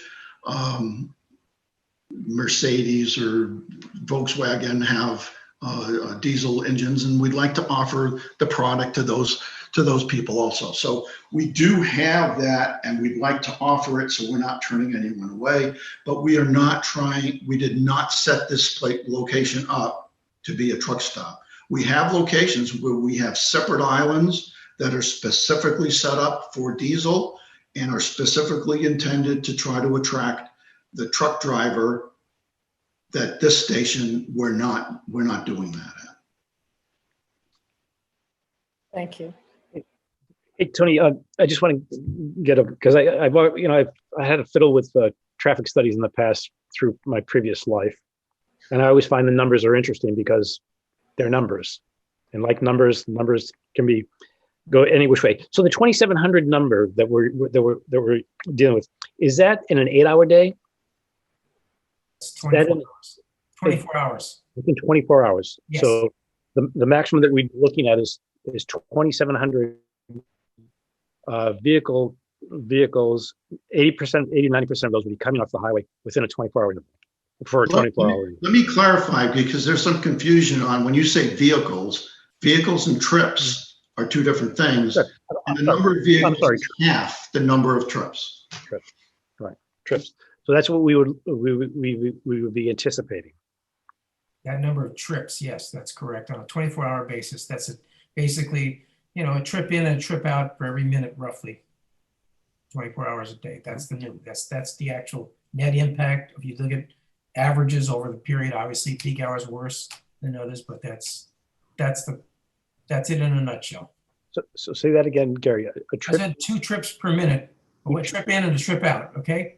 Every minute added to the street for a 24-hour period, 24/7, I guess. That would be the average per minute.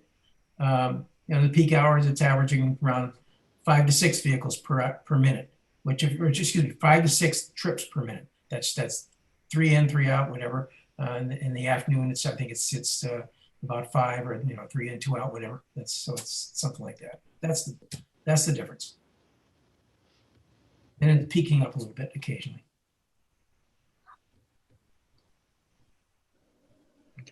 Board members, before I open it up for public comment, are there any other last minute questions? George, or questions or comments? No, thanks. Woody? No, not at the moment. Okay, great. Leslie? No. Okay, great. Martha, let's go to public comments. I don't know if there are any, with regards to public comments, folks, what I'd like to encourage is if there's something new to be brought to the board, new information or things that you might think would help us to assist us in this information gathering component of this hearing, I'd encourage you to do that. So if there's something new that you'd like to bring forward or other comments, and I'm going to first go to Martha to see, Martha, what have we had with regards to any comments that you've received, emails or letters? Well, we've received a number of petitions with about 225 signatures currently in opposition.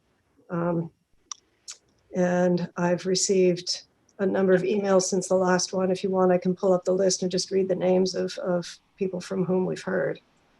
And the letters themselves will be listed on the website, is that right? They will be. They're not yet, but they will be. Okay, so if you just want to do a summary, that'd be great. Thanks. Sure. So are you able to see this? Momentarily. If it loads up. Oops, my screen sharing is paused, so let me try this again, sorry. How about now? There you go. Okay. So some of these, if you see where my pointer is, some of these came in before the last session of the public hearing.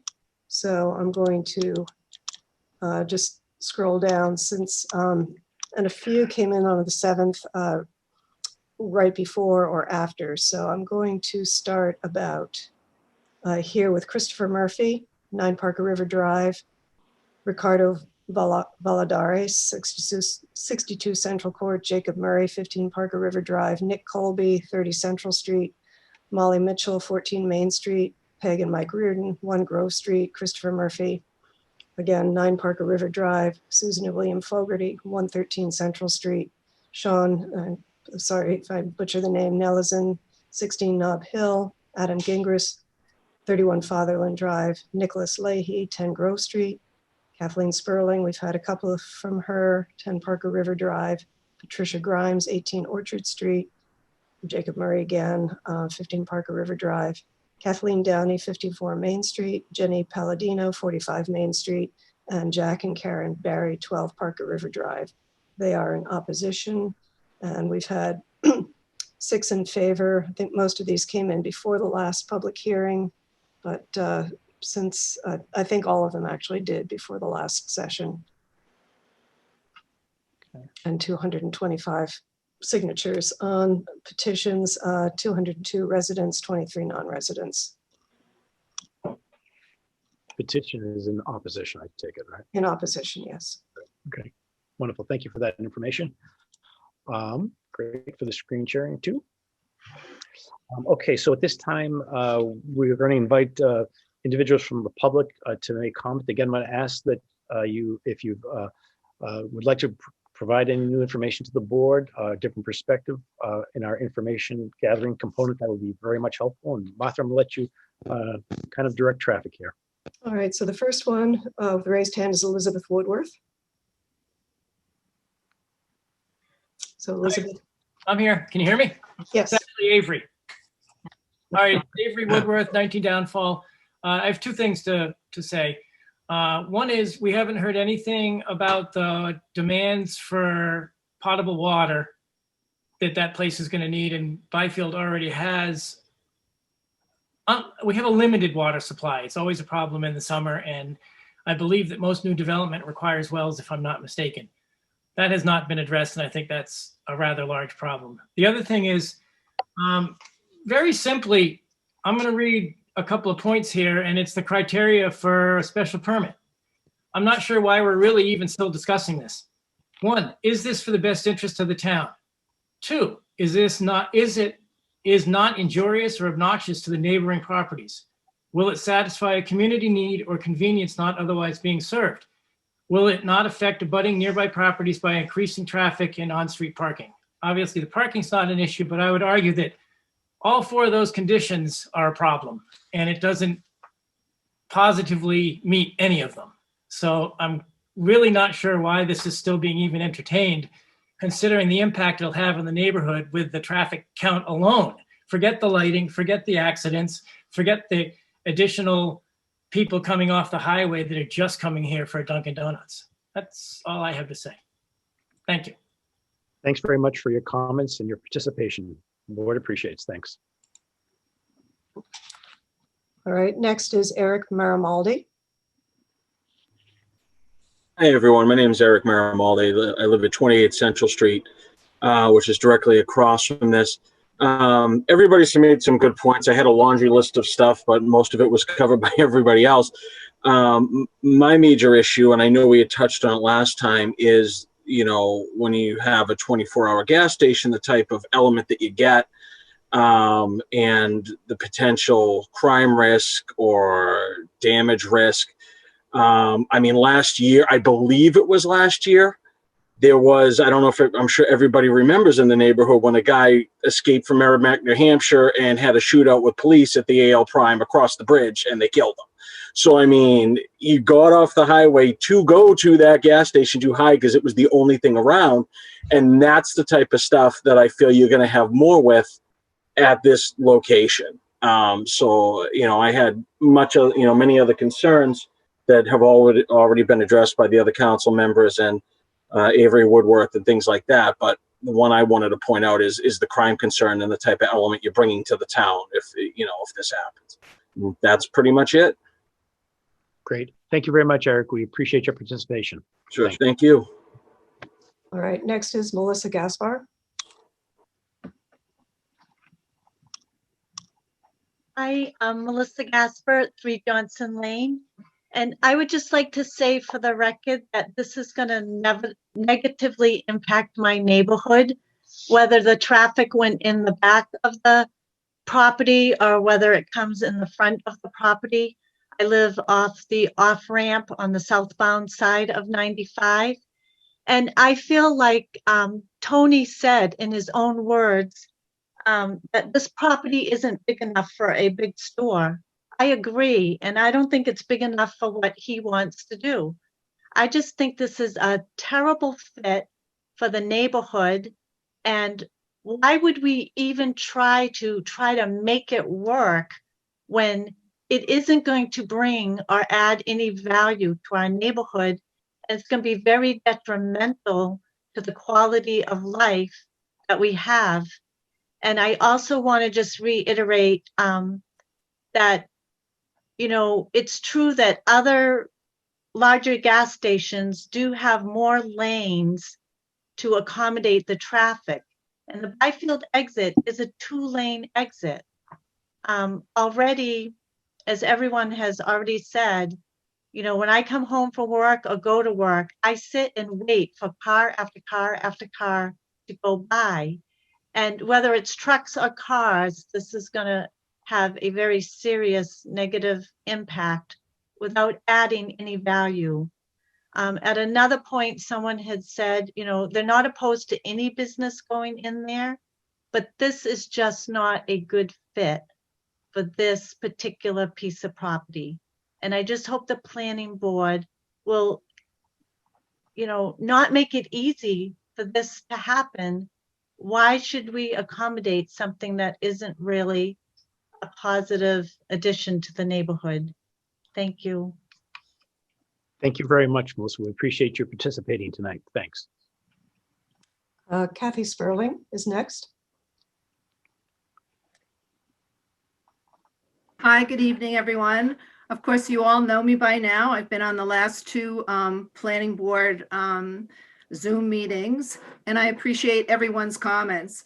As you recall from last week or last meeting, there was 72 people online voicing their concerns. So a lot of the concerns that were voiced then still are intact now, even with Mr. Guba's changes in his design. You can refer to my recent letter of November 1st, which I think all of the board members have, that addressed some of the issues from the last meetings and the comments that were made by the applicant. And nothing against you, Mr. Guba, but you don't live in this town. And it appears that some of the comments you made were very transparent as to what type of community member you would be if you put this gas station in. And I'm talking directly about that, whether this is a necessity or not legally, that you are able to put anything in because competition is good.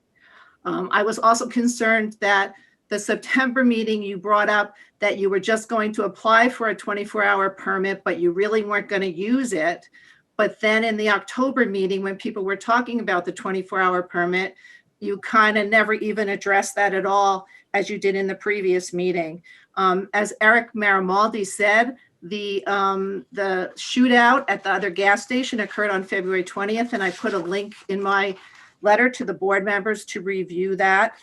That all has to do with, I believe, what's called passerby traffic, which is what we are encouraging by having this project.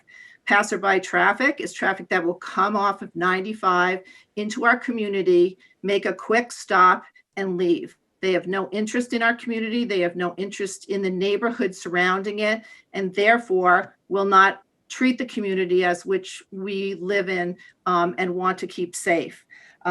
As far as the gas station itself and the convenience store, the only other 24-hour drive-through gas station, as noted in my letter, is down on 114, which I believe is exit 48. So when you're coming north on 95 and you have a sign that says AL Prime 24-hour Dunkin' Donuts, we are the first station between 114 off of 95 where people will stop and come. Going south the stations in Amesbury and Newburyport, as Janet Nicholson has said, you need to go through traffic lights in order to get to the drive-through Dunkin' Donuts or even the gas station. So really, from the applicant's standpoint, this is a very lucrative proposition to have this gas station in our community. As far as the things that were said tonight, there were so many things that I can point out to that come to my mind. One, about widening the Central Street exit for the board members that went to the site visit.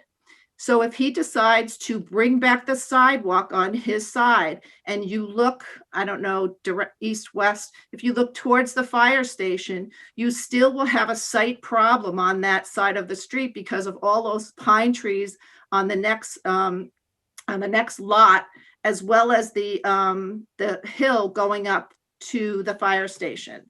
The fire station is another issue that hasn't been brought up. So if there's traffic congestion, which according to Mr. Hebert's study, which is going to be a 92% increase in traffic, if there is a fire on the other side of the highway, it is going to be a problem for our fire department to get over there. So that's the fire department. The police department, we have limited resources for the police department.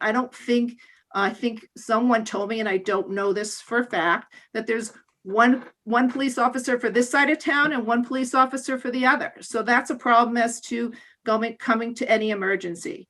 As you can see from the people on here, we have 4 significant abutters. We have Eric Maramaldi. We have Nick Colby, who last week said people go up on his lawn now to get to the Rusty Can. I mean, the other abutters that are around are definitely related to the Pearson property owners. Then the other question is, who is the property owner? Is Mr. Pearson the property owner and you are going to lease this from him? Or is the intent, once this station is passed, for you to buy this property? Because previously you said to us that you were leasing the current AL Prime and that you were not able to do any construction or anything over there because you were leasing the property. So is that unclear as to what the difference between that is and this? And it makes me believe that once this plan is through, that maybe that you'll be purchasing the property from the Pearsons and therefore be a member of our community. The last thing that you just said, when people were talking about trying to change the direction off of Central Street, you said that nothing's going to change in this plan. So from a transparency standpoint, I'm sort of taken back that you would not want to embrace some of the issues that we have talked about from the petitions that have gone forward. And Martha, I'm not sure, do you know those petitions, does that include the online petition? Yes, it does include the online. Okay, so the online petition had, I think, like 182 people or so, Yeah, as no, well actually- as 3 or 4 paper petitions that other people in the community have come up with. So that shows between the Zoom and the petitions shows that this community is opposed to this for character, traffic, water, environment, etc. Lastly, and this probably should go to the town council, I don't understand why the Right to Farm Act is not applicable here, which says that anything that minimally affects a farm should be considered in zoning. And the Pritchard Farm, I think it's called the Ingard Farm, right on the corner, is a functioning farm that sells eggs that will be minimally affected by this particular project. Between their ducks and the chickens, which continually run across the road, I think that has impact, and that zoning should not allow this project for that, as well as all the other reasons. Okay, thank you. Thank you very much. We appreciate the information and your participation. All right, Jacob Murray is next. Jacob, you need to unmute yourself.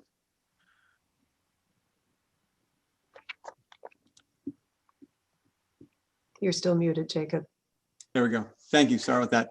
A lot of things that I had to say have been covered. I just want to bring up two quick ones. One, I have a plan that I sent along to Martha in interest of time. It shows basically it's a map that shows what the petition already kind of states, which is a significant local opposition to the project. And I'll let you take a look at that as Martha passes that around to you at another time. But just because the petition reinstates that. A lot of the traffic stuff has been covered, so I don't need to get into that. The only other thing I would say is that it was brought up in the last meeting, hasn't been discussed, is the look of the building. If it does go further into that discussion, I know that they created something that looked more of a New England feel. My question would be, could they add color to that? Because just having a building that has a New England feel that doesn't have a typical color tone of the area is not really going to make this fit anymore into the area. So if that does get discussed, if the building remains where it is, it would be great for the rendering to include color. And not only that, but also for the fueling station and for the sign that will be along the road. That's all. Thank you. Thank you, Jacob, very much. We appreciate your participating. All right, next is Janet Nicolaisen. Hi, Janet Nicolaisen from Central Court. I have a question for Mr. Guba. You've mentioned that you can't change the traffic pattern to enter and exit from Fruit Street, but you haven't told us why. So I really would like to know why it can't enter and exit on Fruit Street.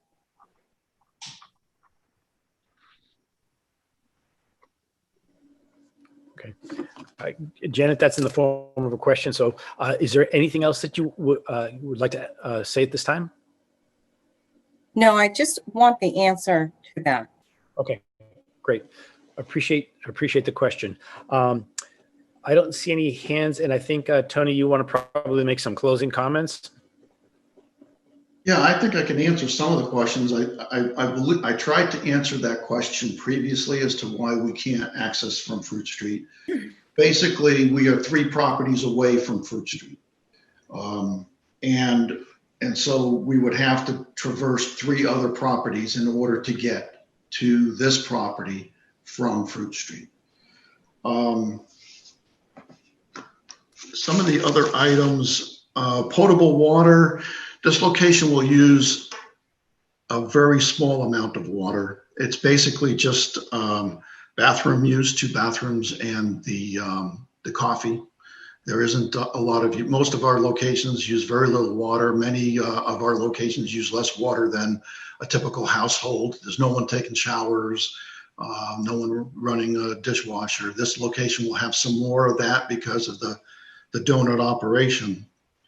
But it would not be a significant impact to the water supply. Crime in the area, I've addressed that at a previous meeting. Our stations are safe. The problem, we had that one incident where someone drove into the station. It had nothing to do with the station. It was just some guy that the police were chasing. It was not a shootout. The person tried to run over a police officer with his vehicle, and the police officer shot him. I don't believe that the person in the vehicle brandished a weapon or shot back at the police. And it had nothing to do with that station. I think we've been operating that station for 25 years and have never had anything like that before. That was just a matter of chance that happened at that particular station. Unfortunately, we wish it never happened, and we don't encourage that. We have good lighting at our locations.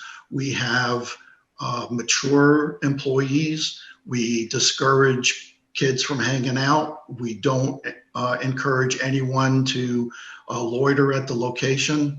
And so for all those reasons, we don't have a crime problem at our stations. I don't believe there were any police comments from the technical review through all of these meetings that were related to any concerns regarding crime that this project would generate.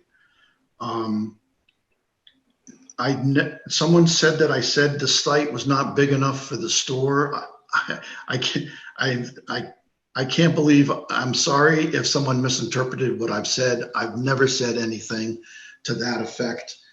We certainly believe that this site and what we are proposing to do on it is appropriate for the site and it fits on the site.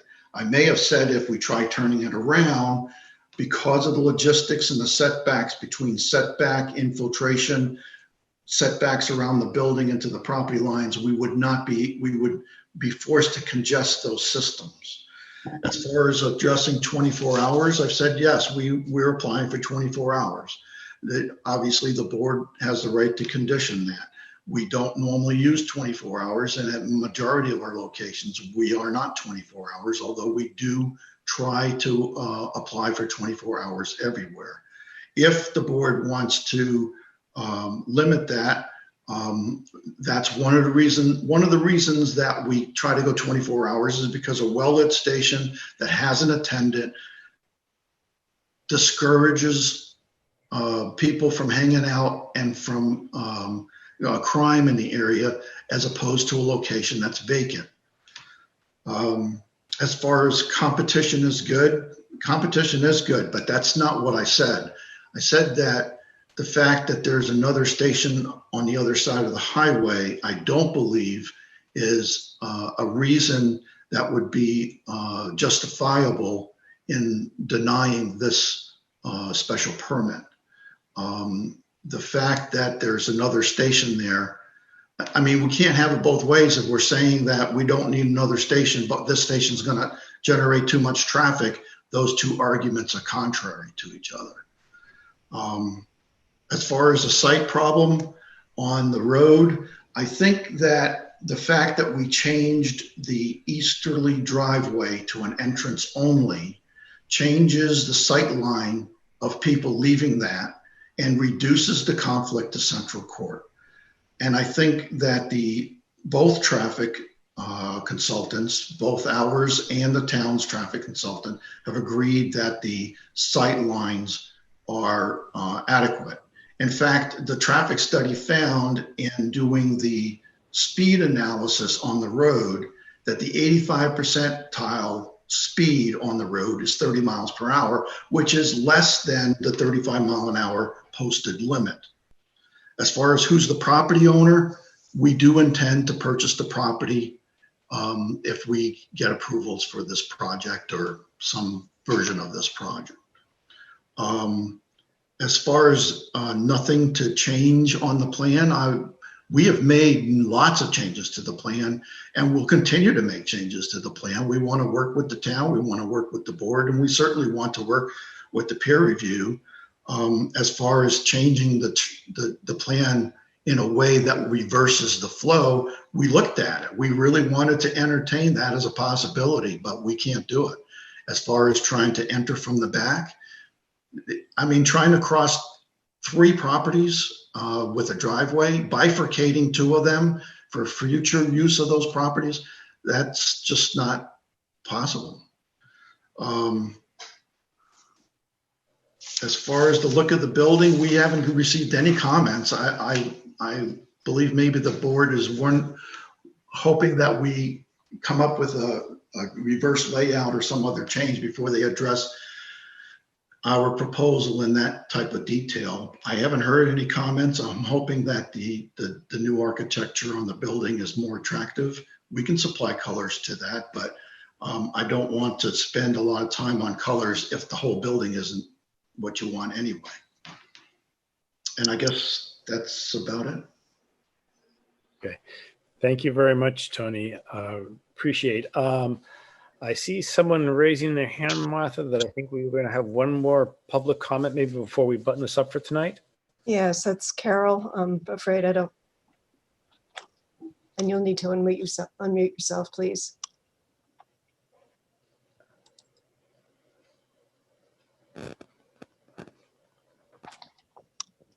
Hello, yes, we're Carol and Steve Bombard. We live at 4 Park River Drive, and I'm opposed to this project because one thing we haven't discussed is what this is going to do to the value of the homes of the hardworking families that live in this neighborhood. I have a couple of sites here. The first site here is Housley.com, industries that diminish property values the most. And on this paper, number 2 is convenience stores with gas stations. And it says, and I quote, Although these shops do nothing to help property values and hurt them significantly, according to Zillow.com. Although the realtors questioned on the site did not have exact statistics, common sense would show that the increase in robberies, accidents, traffic, and pedestrians would add up to decreased property value.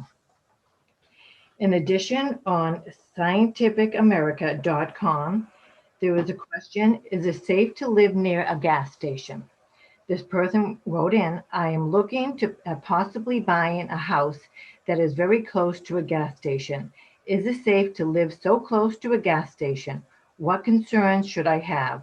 I have a toddler and infant baby.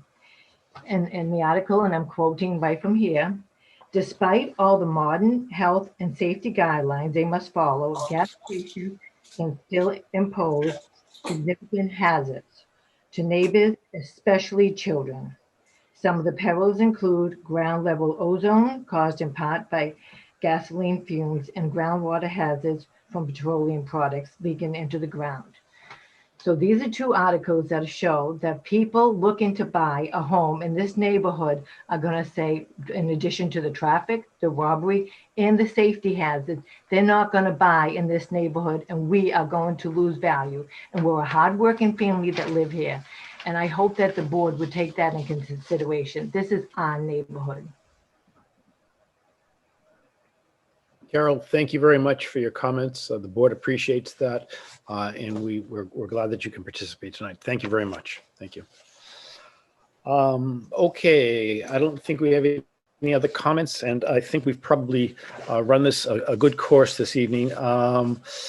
So I think there may be some more discussion that could take place, and I would entertain an opportunity for this discussion to be continued.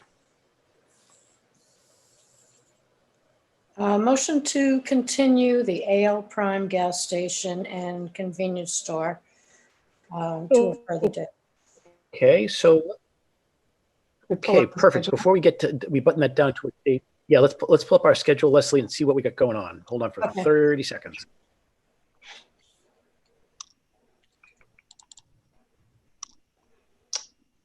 You got that? Not yet, but it's coming. All right, I'm going to have to stop sharing again and try it again. Sorry, there's something happening here. There's a little gremlin tonight with the screen sharing. Still no? Says it's coming. Give it a minute. I'm getting a message saying my screen sharing is paused. Oh. So sorry, let me try one more time. If that doesn't work, we could do the old-fashioned way.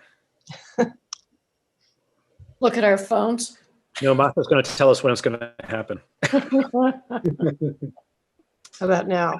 Perfect. So December 2nd, we plopped in the discussion, right? Yeah, it was the Coleman Road. Okay, and that's you said that was at least about a half an hour, 45-minute discussion? I would say at most it should be about half an hour. Great. And other things that would be sprinkling in. So why don't does it make sense to have our next hearing on the 2nd of December? I think that makes sense with you, Martha? Yeah, I think so. Okay. Leslie, would you like to make that date and time specific? Yes, motion to continue the public hearing for AL Prime for December 2nd at 7:15. Great. Is there a second? Second. Thank you. Any discussion on the motion? George, any discussion?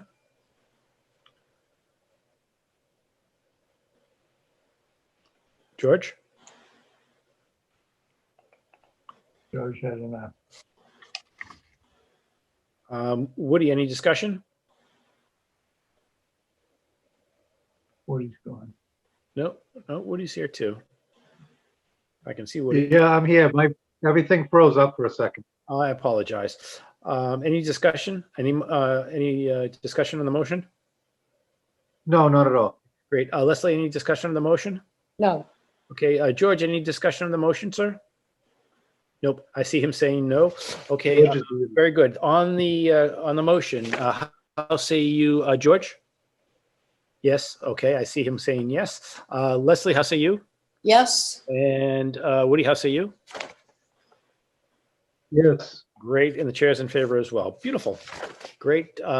Thank you on the screen sharing, Martha. And so we will continue this public hearing on that date. Great, wonderful. Thank you, and appreciate the public comment tonight. Thanks, folks. And thank you, Tony. Thank you. All right. Okay, so continuing on our agenda, we have old business. Review of and approval of decision of 217-221 Higher Road preliminary subdivision plan. Map R, 27 lots, 51, 53, 54, 56, owner Dale P. Bashad and Carl A.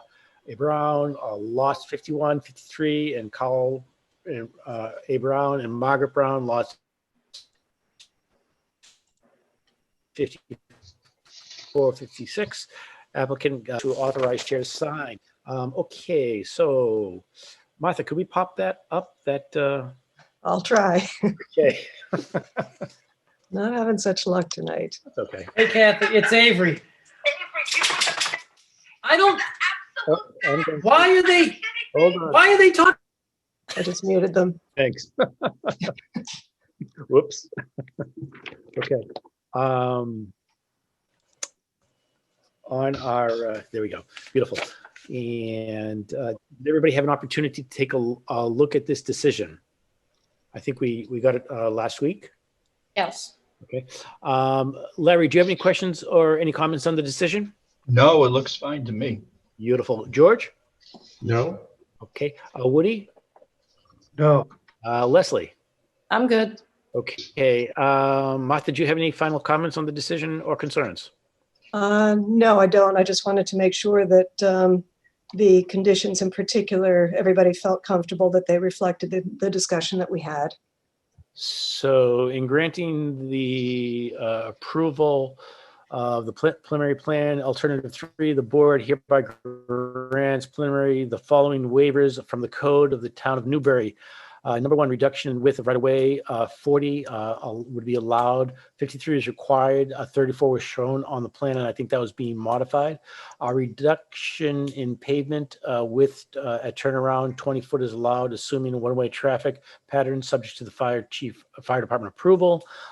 Third is elimination of sidewalks, and let's say super elevated road cross sections with drainage swale on one side would be allowed, subject to approval of final stormwater management design. The final roadway layout and dimensions shall be subject to the fire department approval. Okay, great. Everybody's comfortable with that? I'd entertain a motion. Motion to authorize. Motion to authorize, and Larry, was that a second too?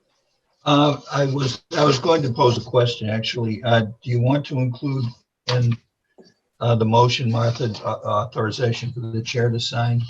Or do you want to take that as a separate motion, or do we need it at all? You mean in terms of approval, like a motion to approve this and then a motion for the chair to sign? Right. I don't know. I'm wondering if it could actually be combined into one, a motion to approve and authorization for the chair to sign. That would be great. Leslie, would you be comfortable with amending your motion? Yes. Motion to approve and motion for the chair to authorize to sign. Great. Is there a I second? will second that. Thank you, Larry. On the motion, any questions, Larry? No. Any discussion? Okay. George, any discussion? No. Woody, any discussion? No. Leslie, any discussion? No. Okay, great. On the motion, how say you, Larry? Yes. And George? Yes. And Leslie? Yes. And Woody? Yes. Okay, and the chair's in favor as well. Perfect. Thank you very much. That takes care of that. Okay, thank you. Great. And let me pop this up here so I can see where we are on our agenda. Discussion dates for the public hearing. So we're good with that, right? for? No, we need to discuss. Oh, okay, I'm getting ahead here. Okay, go ahead. Yes, you are. So there are two that we need to schedule. One is concurrent with the Select Board's Water Supply Protection Overlay District public hearing. And Julie was kind enough to poll the Select Board members to see when they might be available on our next few planning board meeting dates. And so December 16th seems to be the one date that works for all of them. So if you want me to pull up, shall I pull up the schedule again? I think we're good because it looked pretty empty there. It is. Right now, we don't have anything. Perfect. So it looks like a perfect place to put it. All right. So if everybody is good with that, I will coordinate with Julie to get that advertised. Okay. And then number 2. So that'll be on 12/16 at 7:15 p.m. Okay. And number 2 is the 84 Boston Road Level 2 Site Plan Review application, and that is planning board only. Okay. What's the date on that again, Martha? I'm sorry? What was the date on that again? Well, that's what we're trying to sort out right now. Okay. So why don't I'll pull up the schedule again. So can you all see that? Yes. Yes. All right, so so we have AL Prime on December 2nd, but that's the only thing currently since we've just closed out 108 Main Street. So that might be a possibility for opening it. Where are we today? So we are right here. Okay. And so we have a Gulf, which is anything following through 108 we're set. 68 Green is coming up next visit, our next meeting, right? 105 is going to be on the same time, and Shanlin Drive extension. Okay, great. So your thoughts are on the 2nd? Yeah, so I'm thinking the 2nd might be a time to do that. All right. If that seems reasonable.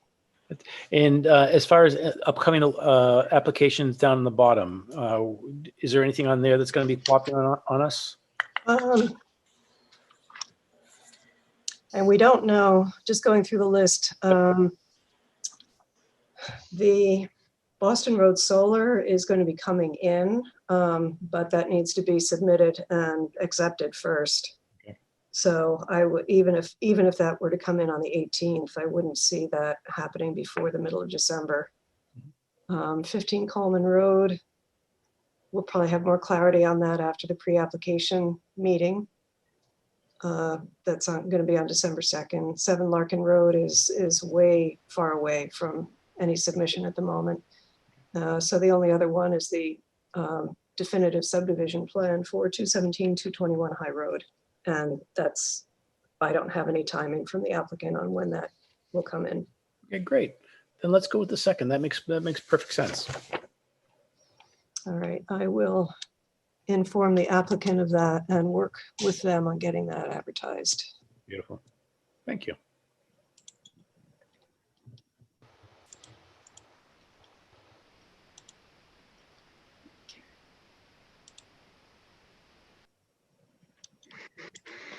All right. Let's see what else we have this evening to discuss. Town planners report. You didn't have too much to tell us. Yeah, not too much. I think that was it, really. Great. ZBA.